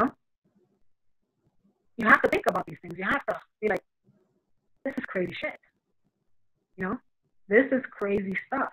Why is it that the elite and the powerful and the most richest people in the world are involved in spiritual stuff? So when they tout that, like every religion, every politician in the United States, I'd say the majority of them, almost like 95%, are say they're Christian, and some of them are say they're Catholic, but they're some form of Christianity or Catholicism. How many do you actually think are actually with that, or in the United States? Mhm. I'm going to be conservative on the number. And I'm not talking about Miami. Forget about Miami, South Florida, Yeah. and New York. Forget it. Okay. Those places, that the majority are in the occult. I would say, and you're talking about Christianity. Yeah, a lot of 5%. 5%. That's being conservative. 5%. Okay. And mind you, just because they are Christian doesn't mean they didn't have to go through a ritual and make an agreement to be in the positions that they are. I mean, there are there's a conspiracy theory that someone put out, and I haven't put time into it, but saying that everyone who's in office, that's a politician or presidents, they're all related through blood, some form or another. Right. Obama's related to Bush and Cheney. It's not a conspiracy theory. Actually, it was a girl that did a project. She did a class project, and she went through the genealogy or whatever. Is it the genealogy? Genealogy, but they could also look through like DNA reports and things like that, right? Yeah. Well, this girl did it was actually a 13-year-old girl that did a class project. Okay. And she went seeking, to see, the lineage of presidents and stuff. And she found out that Obama was connected to Bush, and Bush was a third cousin or whatever, and this one was ninth cousin to Brad Pitt, and Brad Pitt was cousins to this person, and then she was the one that found out the connections between all of them. And that's why the bloodlines matter. That's why the bloodlines matter. That's why they take their blood very seriously, their nobility, their whatever. So what do they do if someone was very close to winning an election that didn't have a bloodline? Would they interfere? Would they try. Yeah. I mean, tried. Trump. It was the Trump card. He was not supposed to get in. But Trump has ties, like I heard, like his father or his grandfather towards I mean, they're rich, wealthy, but the bloodline is something else, though.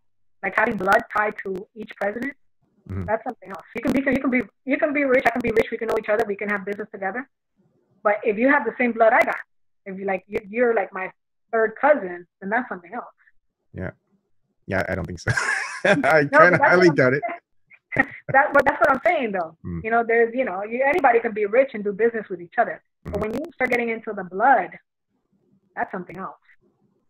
When you start seeing that everybody's connected, that the Spaniard royal bloodline is married to the Mexican, bloodline that's married to, the French, that's married to the Queen Elizabeth family, that's married. Now you start getting into some stuff,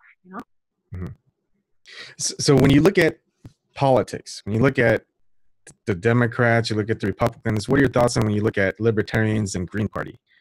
Are they, like, how do you view that in your interpretation? Right. Honestly, I'm not even thinking about like, all I'm thinking about is fighting what I see. Yeah. And what I see is the Luciferians trying to take over. Yeah. That's all I'm thinking about. That's your focus. That's your keeping an eye on the ball. That is it. I'm not looking at that. If you're going to vote this one in, if you're going to vote that one in, if this one, it's not going to change. If you have pedophiles and rapists and killers running your system, if you try to get someone, and this is the thing the thing about Trump, right? Trump was supposed to be that. Some people voted him in to try and make a change. He's trying to make a change, whether you agree with him or not. And they're stopping him on every single thing he's trying to do, every angle. So if you're going to try and get somebody to do the same thing or trying to replace it, I'm not even looking at. I'm on the battlefield of exposing what is already there. I am trying to expose the real underground stuff that people don't want to even touch. They don't want to even touch that stuff. They don't even want to touch that. Hillary is involved in spirit cooking. I mean, that's hanging out in Satanist. If you don't go the route of what makes the spirit break up, what makes the spirit corrupt, you're not gonna create any change. You're not gonna create it because the spirit is corrupt. You have to go after the spirit and try to change the spirit because the inside is what matters. Not how they look like, not what they say, not what the little cosmetic things that they might do. It's what's inside that needs to be targeted. And if you have a government or governments running human trafficking, killing children, running the drugs, how do you change it? Yeah. The only way is exposing that. It's putting them in the line, like putting their dirty shit out in the open. Yeah, so that's called like whistleblowing. And we know what happens to whistleblowers. Yeah, but but think about it. Like it's gonna be the same. Like everybody talks the same shit every election. Same shit every. Yeah, okay, it's the same shit every election. But guess what? This election is not the same shit. This is totally different from everything you experienced since you started voting. It's totally different. We are no WikiLeaks. I'm telling you, man, I love WikiLeaks. I tell you, I don't know who they are, what they are, what if it's whatever they are, whatever they are. They have. We were ready to hear the ugliness of our world because of WikiLeaks, because of Julian Assange, because of Snowden.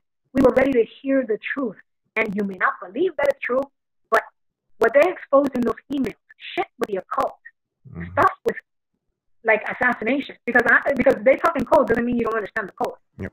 You know what I mean? When you have an email of a politician talking about sending an email of a best friend to a politician like Hillary or whoever, talking about I'm gonna go sacrifice a chicken to Moloch in the backyard of my house, that tells you what we're dealing with. Those are not made up emails. WikiLeaks didn't type them up for you to read them. No, those are the emails that Seth Rich gave to WikiLeaks or the person of WikiLeaks and WikiLeaks released.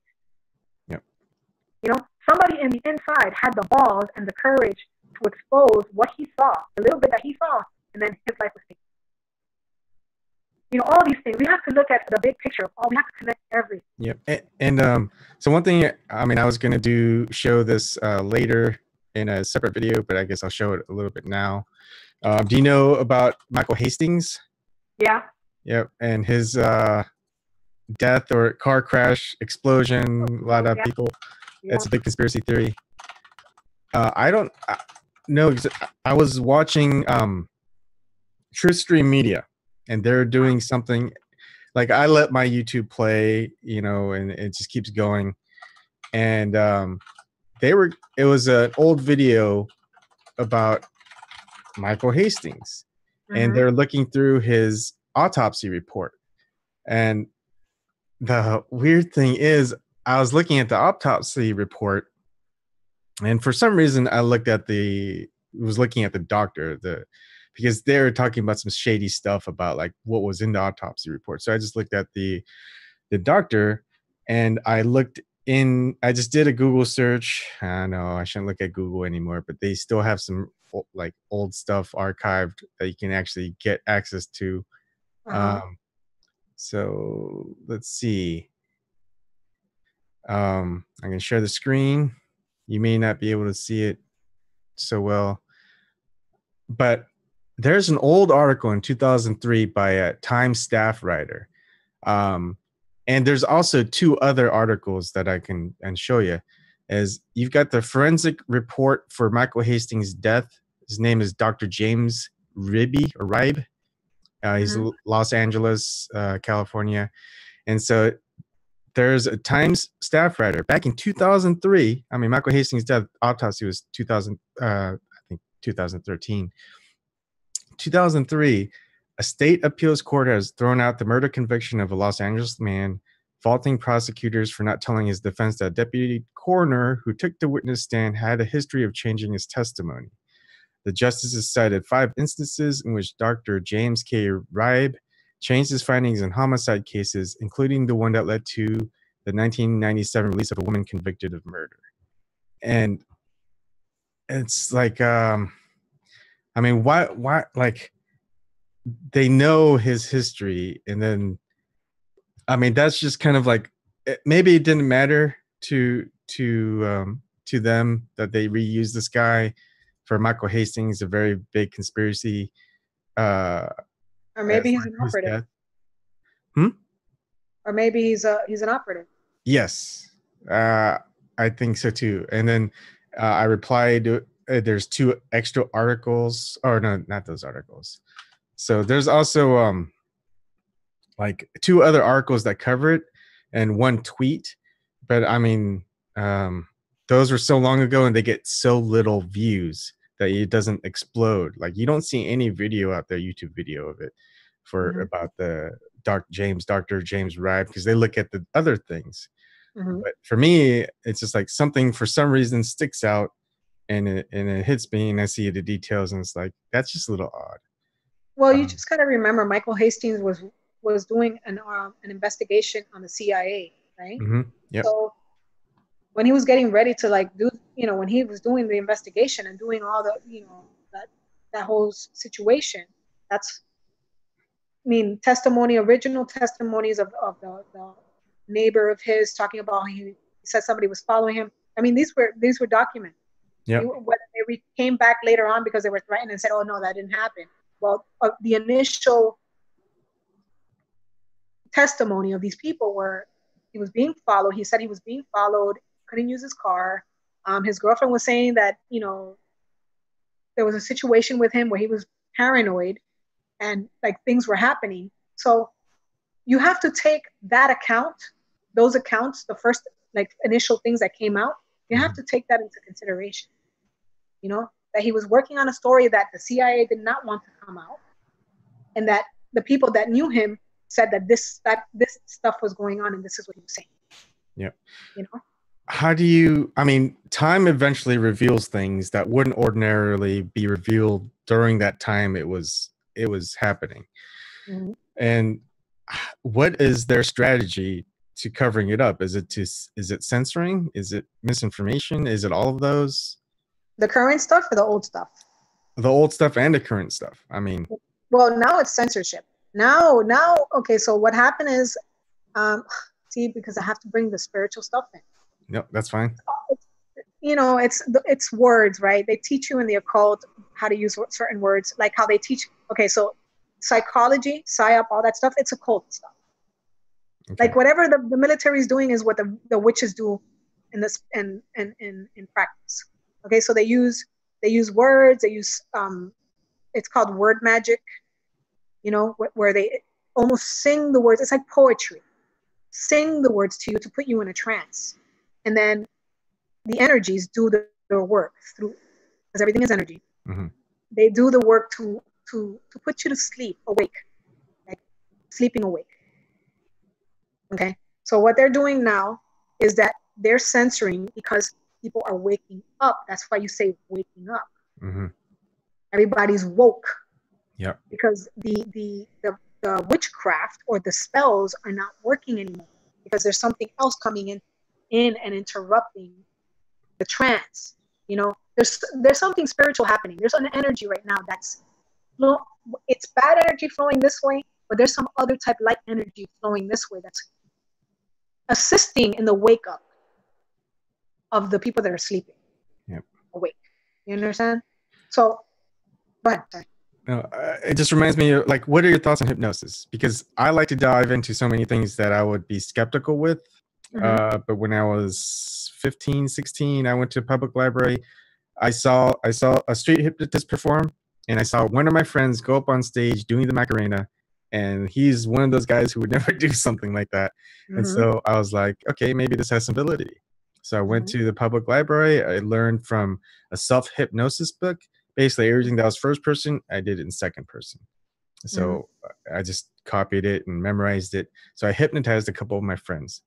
And yes, hypnosis works. Hypnosis, it's magic. It's magic. So I practiced the occult magic without even knowing it. Yep. Everything you see, all the books, everything out there, everything you see, all the toys you see, all the books you hear, even, it's all magic. It's word magic. Okay. We're all spiritual. So everything is energy and everything is magic. You call it magic. Mhm. but it's just it's the universe. That's what it is. It's all the same. It's all energy. It's all spirit. It's all magic. Whatever you want to call it. Yeah. You know, we didn't. I always tell people we didn't create ourselves. Now, is there something that's dangerous that people who don't know or believe in the occultism that they shouldn't do? Like, for example, I also played with the whatchamacallit, Do not the play with a Ouija board. do not play with the Ouija board. Okay. Do not play with a Ouija I board. mean, people who are skeptical, they still won't play with the Ouija board because there's You that. do not play with a Ouija board. A Ouija board is it's an actual tool for the occult. Do not play with a Ouija board. The Okay. reason that these occultist Luciferians put it out in Toys R Us and all these places is because because children are, they're in tune, they're connected to the spiritual world because they're so pure. They're connected to the spiritual world. They're connected to God. So the reason they push that to the young people is so they can open them up to replace their connection to the light. You do not play with a Ouija. You don't want to give kids a Ouija. Okay. The last thing you want to do. It has symbols, it has stuff, and it's especially if it's wood, it creates a gate. Mm-hmm. Okay? In the occult, the material that you use is the earth material because it's magic. It's all magic. You know? Is there anything else besides Ouija boards that people shouldn't play with? You should not be really dealing with symbols. Like what kind of symbols? Symbols. Look at all the symbols everywhere. Symbolism. Like you shouldn't put a shirt on with a symbol on because it has energy. Okay. You understand? Like, okay, so all right. You mean so like a pi sign? Like a pi sign? You know, the mathematical pi sign? Not even that? Okay, so I don't like know you about mean the occult symbols. Yeah, occultic symbols, Okay. like the swirl, the hypnotizing swirl. Do Yeah. not put that on because it's doing its okay. So this is what people don't understand. Everything is alive. Everything is active. You understand what I'm saying? Just like when you blow up something and it disintegrates, everything is alive. Just because it's not you, or it's not like your type of alive, doesn't mean it's not alive. I don't know if you understand. Like an inanimate object, like a rock, would be alive. Yeah, it is alive. It is alive because things grow on it. You understand what I'm saying? Things grow on it. It has material. Yeah, there's it's alive. Okay. The ground is alive because it creates life. Like everything's alive. Kinetic energy, I guess you would call it. Energy, yes, Yep. energy. So when you put a symbol, it's talking. It's talking to you. Mm-hmm. You know what I mean? When I speak, my words it's coming from a live person. Mm-hmm. But then once my words leave, they do their own thing. It does its own thing. Your thoughts are alive. As soon as you think it, it does its own thing. It travels. Like my voice and the frequency and the tones in my voice travel. It's a living. So, Lucifer, like, does he come to everybody? Like he hasn't come to me yet. I'd tell him to fuck off. But what draws him to certain people like you, people that you knew, like people with gifts? Yeah, are the gifts because that's the big iffy part. So is that explainable in some way? What, the gifts? Mm-hmm. Or you're just born with it? Well, I can't. All I can tell you is what I've been told by shamans and witch doctors when I was read.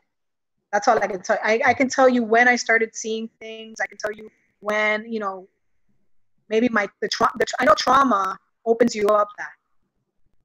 Trauma opens you up to that. It does something to it breaks something in your spirit that it opens you up to that. So I've had a lot of trauma in my life, People call it psychological events or whatever. No, it's spiritual also, It opens you up to this whole other thing, to be manipulated. So, and as I'm talking right now, it's like crazy stuff right now. So I don't know there's no real way to prove it. The only way I can prove it to people is if I send out information through the ether, you know. And okay, so this is what I used to do, right? And sometimes I still do it. Like sometimes I'll be having a conversation with somebody and I'll see thoughts coming off their head, and then I'll mention it, and they're like, I was just thinking that, you know. Or sometimes, like that's you know, the easiest one. That's the one that happens to me all the time. Like sometimes I'll be face to face with somebody, and then I'll something in them, and then I'll say, okay, what's wrong with your stomach? And they'll be like, how do you know? I'll be like, because I see it right now. I'm looking at you and I see it right there. Or I'll say, what's happening with your grandfather? And they're like, what are you talking about? How do you know? You know, that's the only thing. That's the only way I can prove anything, right? That I'm telling them something that they don't know. But that only proves that I can know something that, you know.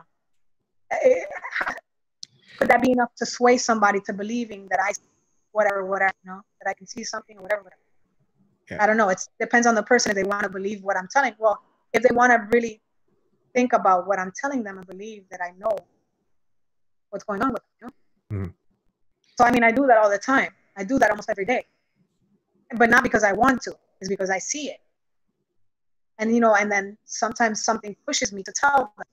So if I meet somebody, like, prime example, yesterday.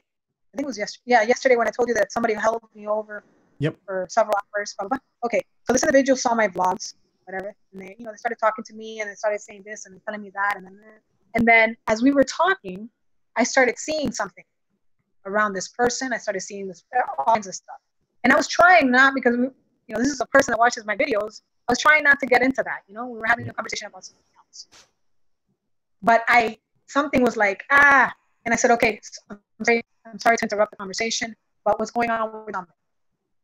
And they looked at me like, what do you mean what's going on with my stomach? I'm like, something's wrong with your stomach. And they're like, yeah, something's really wrong with my stomach. And I'm like, okay. And they're like, how do you know that? I'm like, I don't know. I'm seeing that something's wrong with your stomach. And then I start telling them everything that's wrong with them.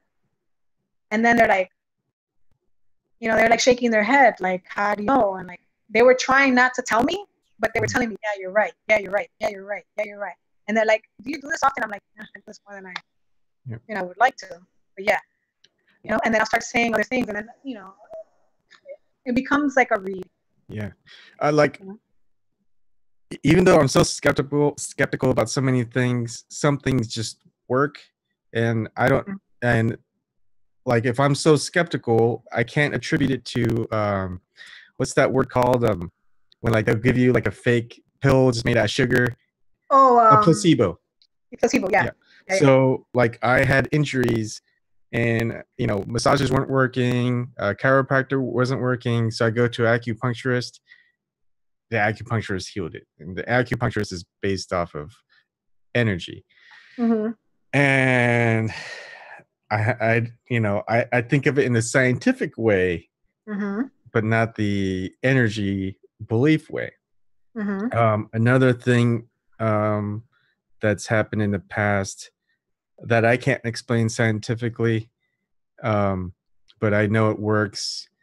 I wish I could remember it. It was right there. Sorry, I'm losing my track of thought. It's okay. But yeah, cool. like, I can't explain it. Like, scientifically, I can try to explain it, but it doesn't make sense. Like, so I had stomach issues. This is way back. I was having massage, and she was like a foot massage expert, like reflexology. And I was like, it felt really good because I got some horrible feet.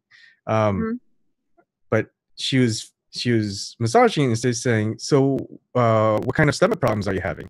And I was like just, that was like the only words that like she was really paying attention. And I was like, oh, I have some, like, yeah, I have stomach issues. It's like hurts right there or whatever. And I was like, how do you know this? And she's like, she said she studied for like years, decades, and like from Africa and all this other stuff. And like, who am I to say that it's like BS? Is like, she knew about it. After that session, I was actually feeling good. My stomach was feeling good. And it's like, I can't explain it. scientifically that what you do with your feet, you know, helps my stomach, but Right. but it did. And so I can remain as skeptical as I want, but when it works, um, I mean, I may still not believe it, but I mean, it works.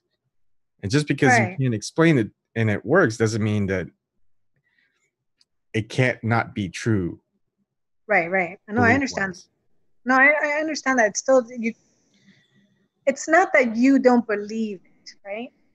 I'm not. I'm just saying this. I don't know if this is real, like for you, but it's not that people don't believe things. Is that they can't accept it. I guess that You could know? be the case. Yep. Yeah. It's the accepting part. Like accept something is different from not believing it. Like not accepting it just yet. Like yes, it could. Yeah, it's there. It's there, but I can't fully embrace it. Mm-hmm. Whatever it is, I can't embrace it right now. My mind is not there to embrace that. It's not there to, accept whatever it is that I'm Yep. experiencing. You know, and Yep. it's something different. Complete denial is different from that. You know, Yep. some people are just not ready Yeah. until they're ready. I feel, yeah, I'm never It's going to just be like ready until I'm ready. accepting that somebody's a criminal. Yeah, it's like knowing somebody's a criminal and knowing, and you see stuff and you see, you're like, yeah, I'm not there yet. Yeah. Can't really, it's the same thing. Yeah. But it's, it's fine. It's, I mean, I just. No, I'm just saying, like, everyone who does like a killing or some raping or whatever, they always interview like a family member or friends. Like, I can't believe it. I mean, it's that same thing. Yeah, they did it. We got some proof. We got evidence. People still won't believe it. you can't make them. Yeah. They're not willing. At that moment, they're not willing to accept it. And that's just the way that's the way humans are. It's a defense mechanism. Mm-hmm. That's our defense mechanism. When we don't understand something or we are afraid of something or something like that, we're not ready for it. So we just rather just. So I'm ready to fight the physical war. Is there something I can prepare myself for the spiritual war? All I'm gonna tell you is you're gonna see it in your real life. It's gonna come through here. Like all I'm gonna tell you is that people are gonna start seeing in their physical environment. Okay. And that's when everybody's gonna lose their mind. But they're not ready. Do you think it'll be in this lifetime? I hope not. Yeah. I hope not. I hope not. I mean, so this is okay. So I've seen things manifest, right? Mm-hmm. That's what I'm telling you. I'm in my room, something like appears like if you were in my room, like all of a sudden you come in my room. That's how I've seen it. So I can deal with it because I've seen it all my life, right? Mm-hmm. If you had somebody walk like appear in your room all of a sudden, what would happen? I would be like, hey, what the hell are you doing in my room? Okay, so all of a sudden you're sitting on your bed, you're chilling, whatever, you're writing something, and then whoop, somebody appears. I'd say, what are you doing? Like, I would confront it. Okay, but like, if let's say a person that just doesn't like that shit, they don't believe none of that. They don't believe none of it. Like I saw something someone else didn't see the same thing I was seeing. No, like just what I mean is like think about a person, many people that don't believe anything, mm-hmm. and then all of a sudden something just right there. We would see. Did you see that? And they go, no, yeah. That was me. No, that no, was me. I know. If I saw it, and when other people saw it, we think we're crazy, or we think we all drink. There's something in the water that we're just water. We deny it. We deny it. Yes, I would. Okay. I would say we would deny it. So what if something appeared in your room and picked you up and tossed you? I would say I was having a nightmare. A waking nightmare? I would be denying it. Okay. All right. I mean, now think about all the people that have told you that something made me do it.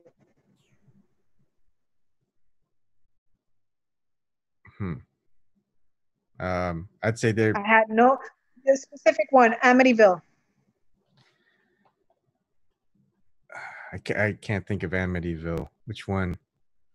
Oh, I'm sorry, the actual real story Yeah. about the kid with the family and he killed. I mean, that happens a lot. But Yeah, but this was like a famous one. This was okay. like a famous story. Like I know like a Amity horror film or whatever, but I thought that was just a movie. I didn't know that was like a. But yes, Yeah. I would think that they're just crazy. We would. I mean, yeah, we've got. I think there's a point where that's why agnosticism is the way that I describe, like it's described as you can't explain when something happens, whether if it's that specific God for a specific religion or not, because anyone who's anything, any entity, supreme power that's that powerful can fake it or manipulate whoever's encountering it. That we can't know that it's the what it states it is. So, Right. So but when that occurs, we accept that there is something there. We just at first, there's people who will readily accept it and believe in it. There's people who will readily deny it. I would say, yes, I am one of those people who would readily deny it. But if it happens, you can't deny it.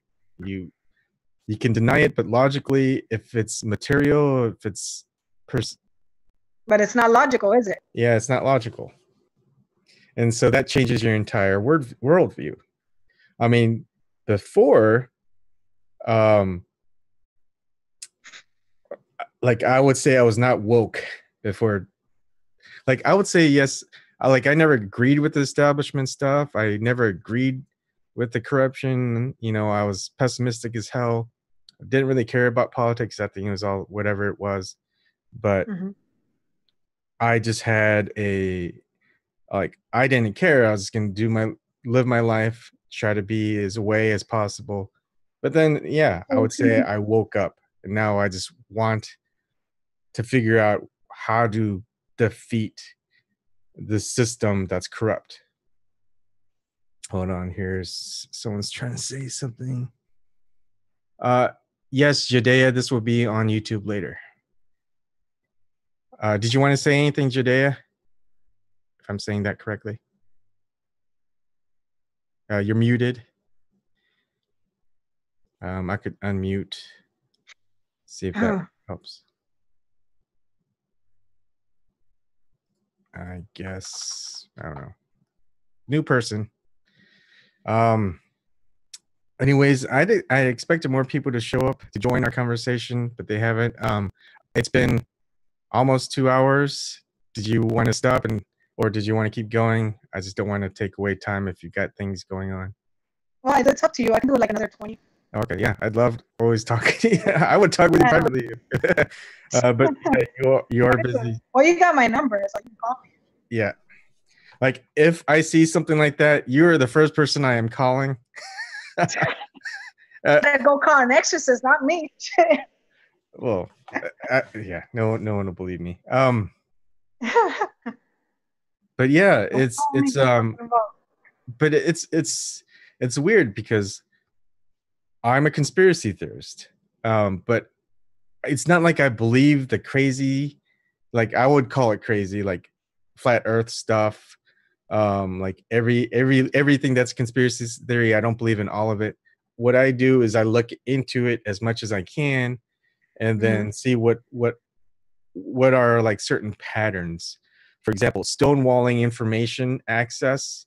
That always occurs in these conspiracy theories. It's like, nope, you can't have access. Nope. National security. Nope. You got to think of the families. We want to give them privacy. Nope. You can't look into our surveillance tapes or whatever. It's an ongoing investigation. It's like, nope, right. Nope.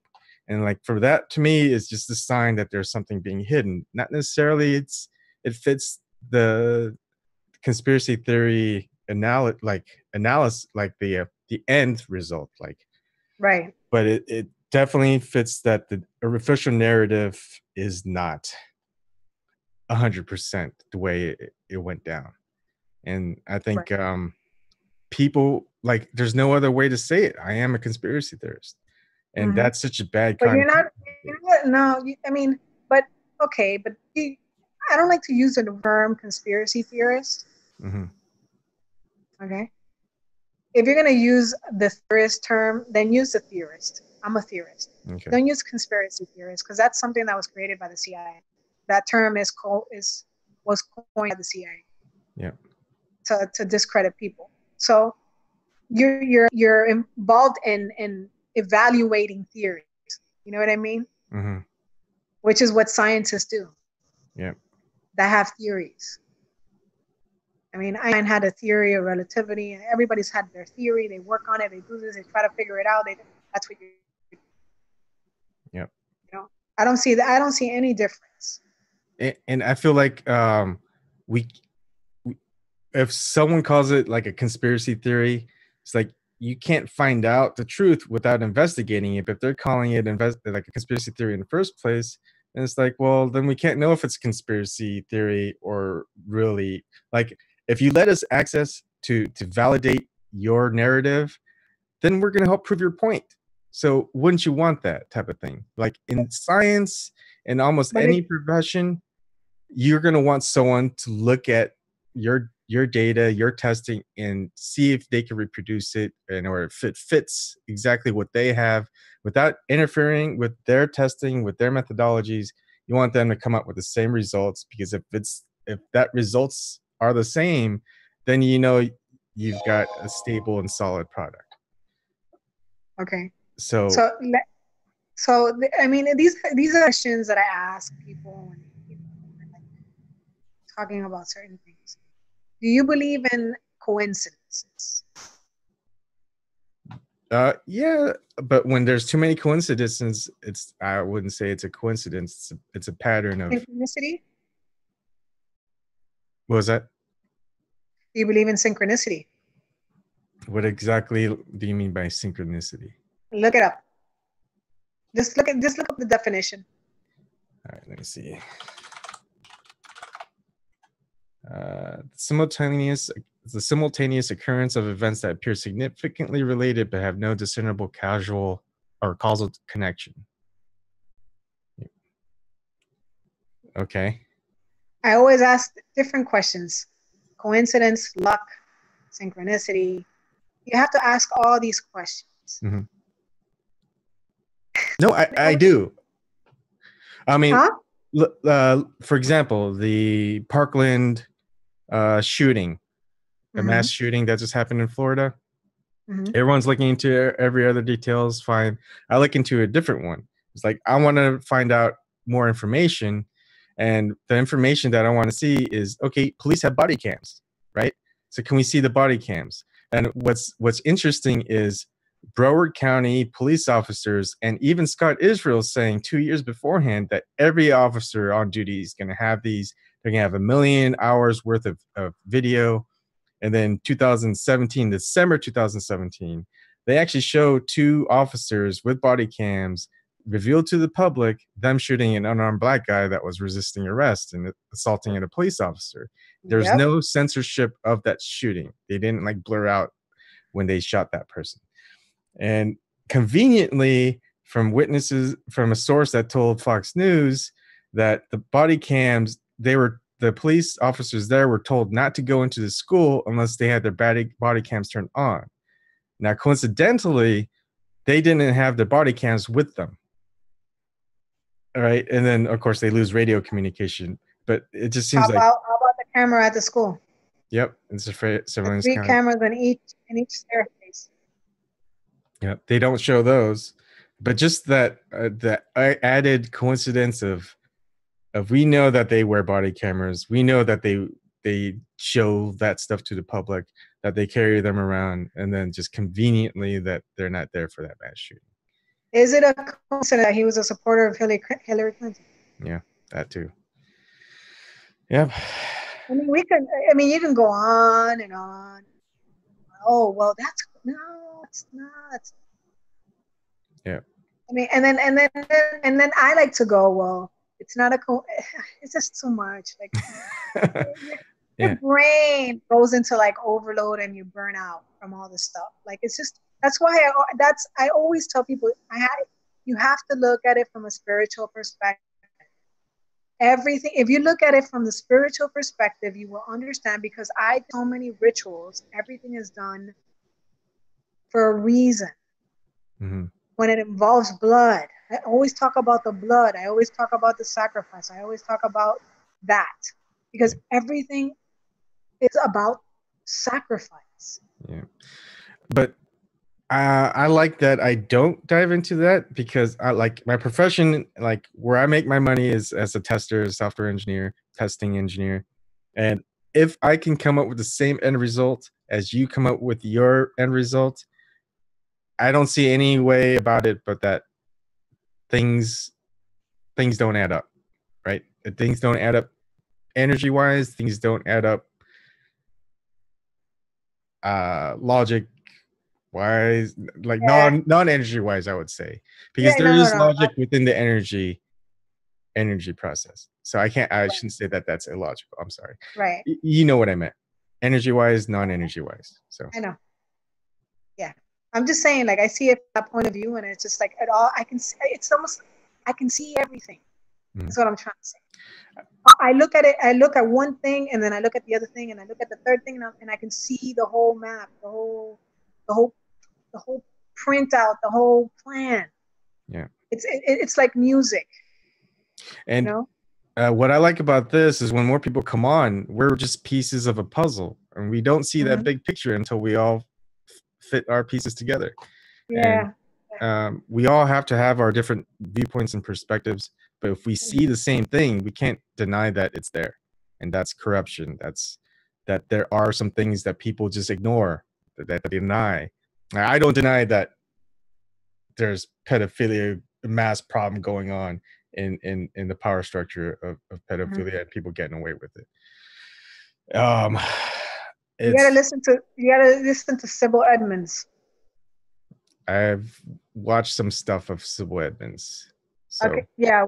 You need to see some stuff about when she was in the FBI, and then she had one interview, one session with all the whistleblowers, and they get into all what they know, and how the CIA and like all the intelligence agencies, how they smoke people, and human trafficking and the child trafficking. And you need to find those discussions, and you're getting it out of the horse's mouth, the experience, like the stuff that they know.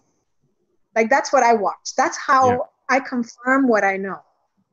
And I watch those things too. And when you show me to watch this, I watch it. But I know I'm looking at it from a different perspective than you are. Yeah. But if we see the same thing, that's a good thing. That means we're both kind of on the right track. Right. That's the way I see it. I always, it's funny because I always thought I was Fox Mulder. If you ever watch X-Files, but whenever I'm talking with you, I feel like I'm the Mulder. I'm the Scully, and you're the Fox Mulder.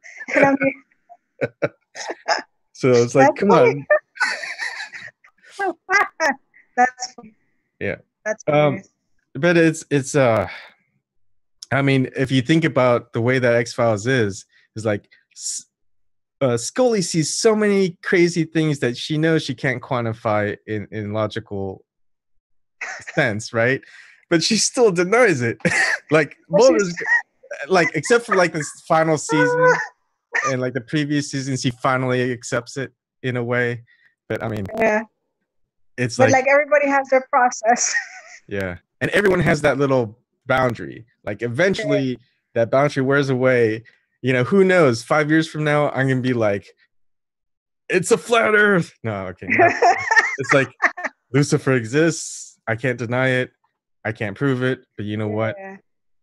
I mean, like I wouldn't. I can't say yet. I mean, if I encounter him, you are the first person I will call. Careful what you say. Careful what you say. I don't want to. I don't want to see him. I don't. And if I do, if there's a way I could kill him, I would. But I don't think I have the powers to do that. No, you don't. Yeah. Yeah, I know it's crazy stuff though. This, you know, people just don't understand what life is, man. Is this? It's some life is more than what we know. Like, and when we, I'm not even gonna talk. Oh, Life is more than what we know. so nature, animals. Are there animals that are more perceptive to seeing the energy that exists out there, like dogs, All cats, animals, all all animals? animals. Yeah, especially cats. Which animals? Cats. Cats. Is Yeah. there a specific? I mean, that kind of makes sense with the Egyptians with their fascination with the cats. Is there like a specific Yeah. reason for it, or it's just? Um, I don't know. Honestly, I haven't really done the research on cats, but all I know is that people say they've said they're half in, half out. Hmm. They're half in, half out. You know, like there's something about them that I don't know. Maybe it's their spirit, you know, a little cat spirit Yeah. that has a connection to something, you know, to other worlds. I don't know. You know, I don't know. I don't know if it's their eyes, their X-ray vision. I don't.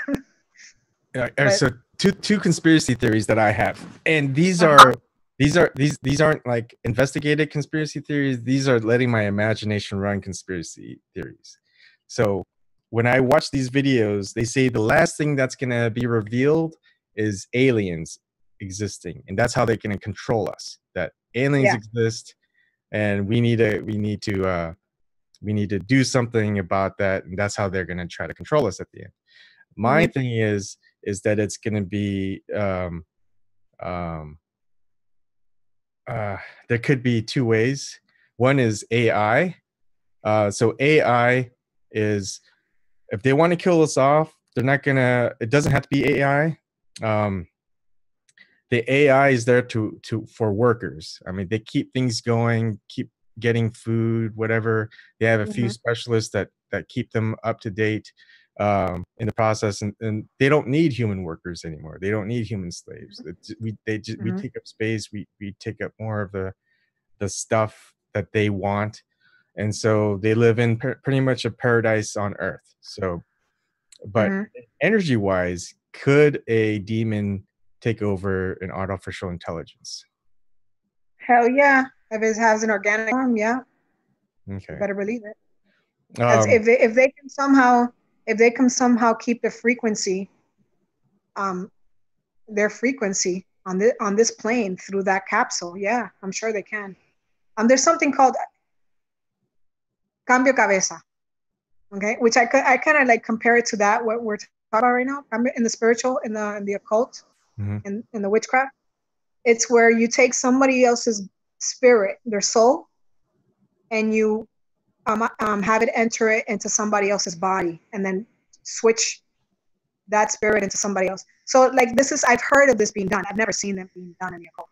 I think it was a voodoo people talk about this, where somebody dying in a death in a hospital.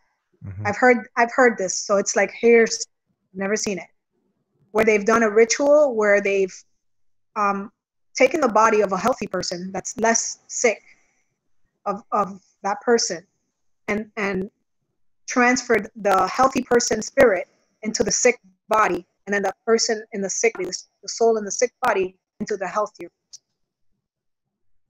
I mean, they've seen that. They've shown that in movies.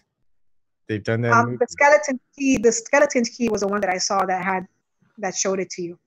I don't know if you've seen skeleton key. Hmm. Yeah, You're gonna have to send me a link. Yeah, skeleton. Well, the skeleton key. It's a movie where it talks about, you know, who's the girl, this girl, Almost Famous, I know. the Who daughter of Overboard, the one from Overboard. Yeah. Um, people in chat, I'm sure they know Kurt Russell and Her daughter. Yeah, and they were yeah. her daughter. Right. Let's see. I know it's Kate something, but I can't remember the last name. Kate Hudson. Kate Hudson. Is that her name? Yeah. Yeah, her. Well, she was in that movie, right? She was the The leader mother on is that. Goldie Hawn. Yeah. Yeah, Goldie Hawn. Okay, yeah, Kate Hudson. Watch that movie. Skeleton Watch that Key? movie. Watch it. Okay. I never It's even gonna. heard of it. Oh yeah, trust me. And it's based out of Louisiana, New Orleans. Talks about all about the voodoo, and then it talks about the specific ritual that can be done where you can transfer this one spirit to the other body and the other spirit to the other body. Yeah. And so I think the way that they're going to kill everyone off is through disease. That's just the easiest way to pinpoint and kill off the majority of the No, population. well, remember, well, the spiritual self can heal itself. It can heal the body. So it's going to be difficult for them to kill everybody with disease. They're going to have to physically actually kill people. It's not going to be easy with disease because you can. The body is amazing. It just like heal itself no matter what is inside. It can just. It's just it's a miracle. It's a miracle. And they're going to have to literally take us out physically, like really. Do you and so are you an advocate of gun control, Second Amendment, or are you like more towards freedom, like Bill of Rights? Like, I mean, how some people interpret like the Bill of Rights and interpret the now I wouldn't say the Declaration of Independence are like natural laws. Some would interpret it that way, and that the U.S. Constitution with the Bill of Rights is to get these positive laws as close to the natural laws as possible, but that not necessarily ever becomes the case. Like, what are your thoughts about the Constitution, how we should be, and things like that? Govern? I mean, how we should. Okay, well, if you're talking about how we should be, that's a hypothetical, right? Mm-hmm. Yeah. But I mean, how we would want to be mm-hmm. is something other, but what we're experiencing is totally different. You know, from history, from looking at history, everybody looks at history. What happens when a population is disarmed? But it won't happen in the U.S. So many things that you could say that it wouldn't happen in the U.S. and it has. Mm-hmm. But yeah, like Armenian genocide. You've got like Nazi Germany. You have the Roman Empire. You have Soviet Union. And that, right, we're talking about the modern day disarmament. Whole I'm not even going back to several hundred years, and we're not going back into like 1,000 years ago. I mean, it's the same system, dictatorship, kingship, you know, it's the same thing. Yep. One ruler over all peoples. That doesn't change. The same tune, the same script, it's the same. That's what they want. Playbook. We got to work on that. You know? And then it's just like, you know, and then there's revolutions and there's overthrowing and there's a few people and there's, you know, warlords and then there's this and that. It's the same game all over again. Yeah, it just restarts. All it does is reset. Like, but for some reason, it's always the same bloodlines. Yeah. For some reason, it's always the same ancient, like if somebody has connection to the ancient people. Yeah, I mean, when you think about it, well, from an energy perspective, it definitely makes sense. From a non-energy perspective, they have family generations of wealth, family generations of power. If something occurs in one country, they can easily go to another country. They have armies, they have private bodyguards. They're the puppet masters of anyone who's on the throne, puppet masters of anyone who's in a religious, the top hierarchy of a religion or a cult or whatever. Yeah. So, I mean, if you have all that power, you have all that wealth, I don't see how you can mess it up. So crazy. Yeah. All right, man. All right. Thank you for coming on and talking. For letting me on. No, I will let you on anytime you want to come on. If they ban you and you can't get on to make YouTube videos, you come on over here. I don't even have to be with you. I'll just record it and you just upload it. I'll do videos. I'll send them to you and you can post them. Yeah, sure. I'll do that. No. All right. Well, you know, you got my number and stuff. So, you know, let me know what's up and, you know, It's gonna be on a video. What was that? Like it's gonna be a video, or is this just live and that's it? So this is live, and after it's done, it stays on YouTube. And what I do is I upload it to DLive, or not DLive, DTube, and it's also on Periscope. So it's restreamed on YouTube and Periscope, and I just upload it to DTube. Sometimes I want to get into the habit of restreaming onto DLive, which is through Steemit, and then if you do that, if you do live streams on DLive, that disappears. So you always have to record locally and then upload to DTube. So there's a whole mess that with like the new too tech. complicated for me. Yeah, but there are people that understand it. Like there'll be me. So if you ever need any help or questions, just ask me. So all right. Well, thank you for having me on, and make sure you don't see him. Yeah, I hope. I'm just kidding. I'm just kidding. Put in a good word. Tell him, do not visit Ebon. All right, man. I'll talk to you later. All right, see ya. Bye. Bye. Let's see. I'll just end it. There we go.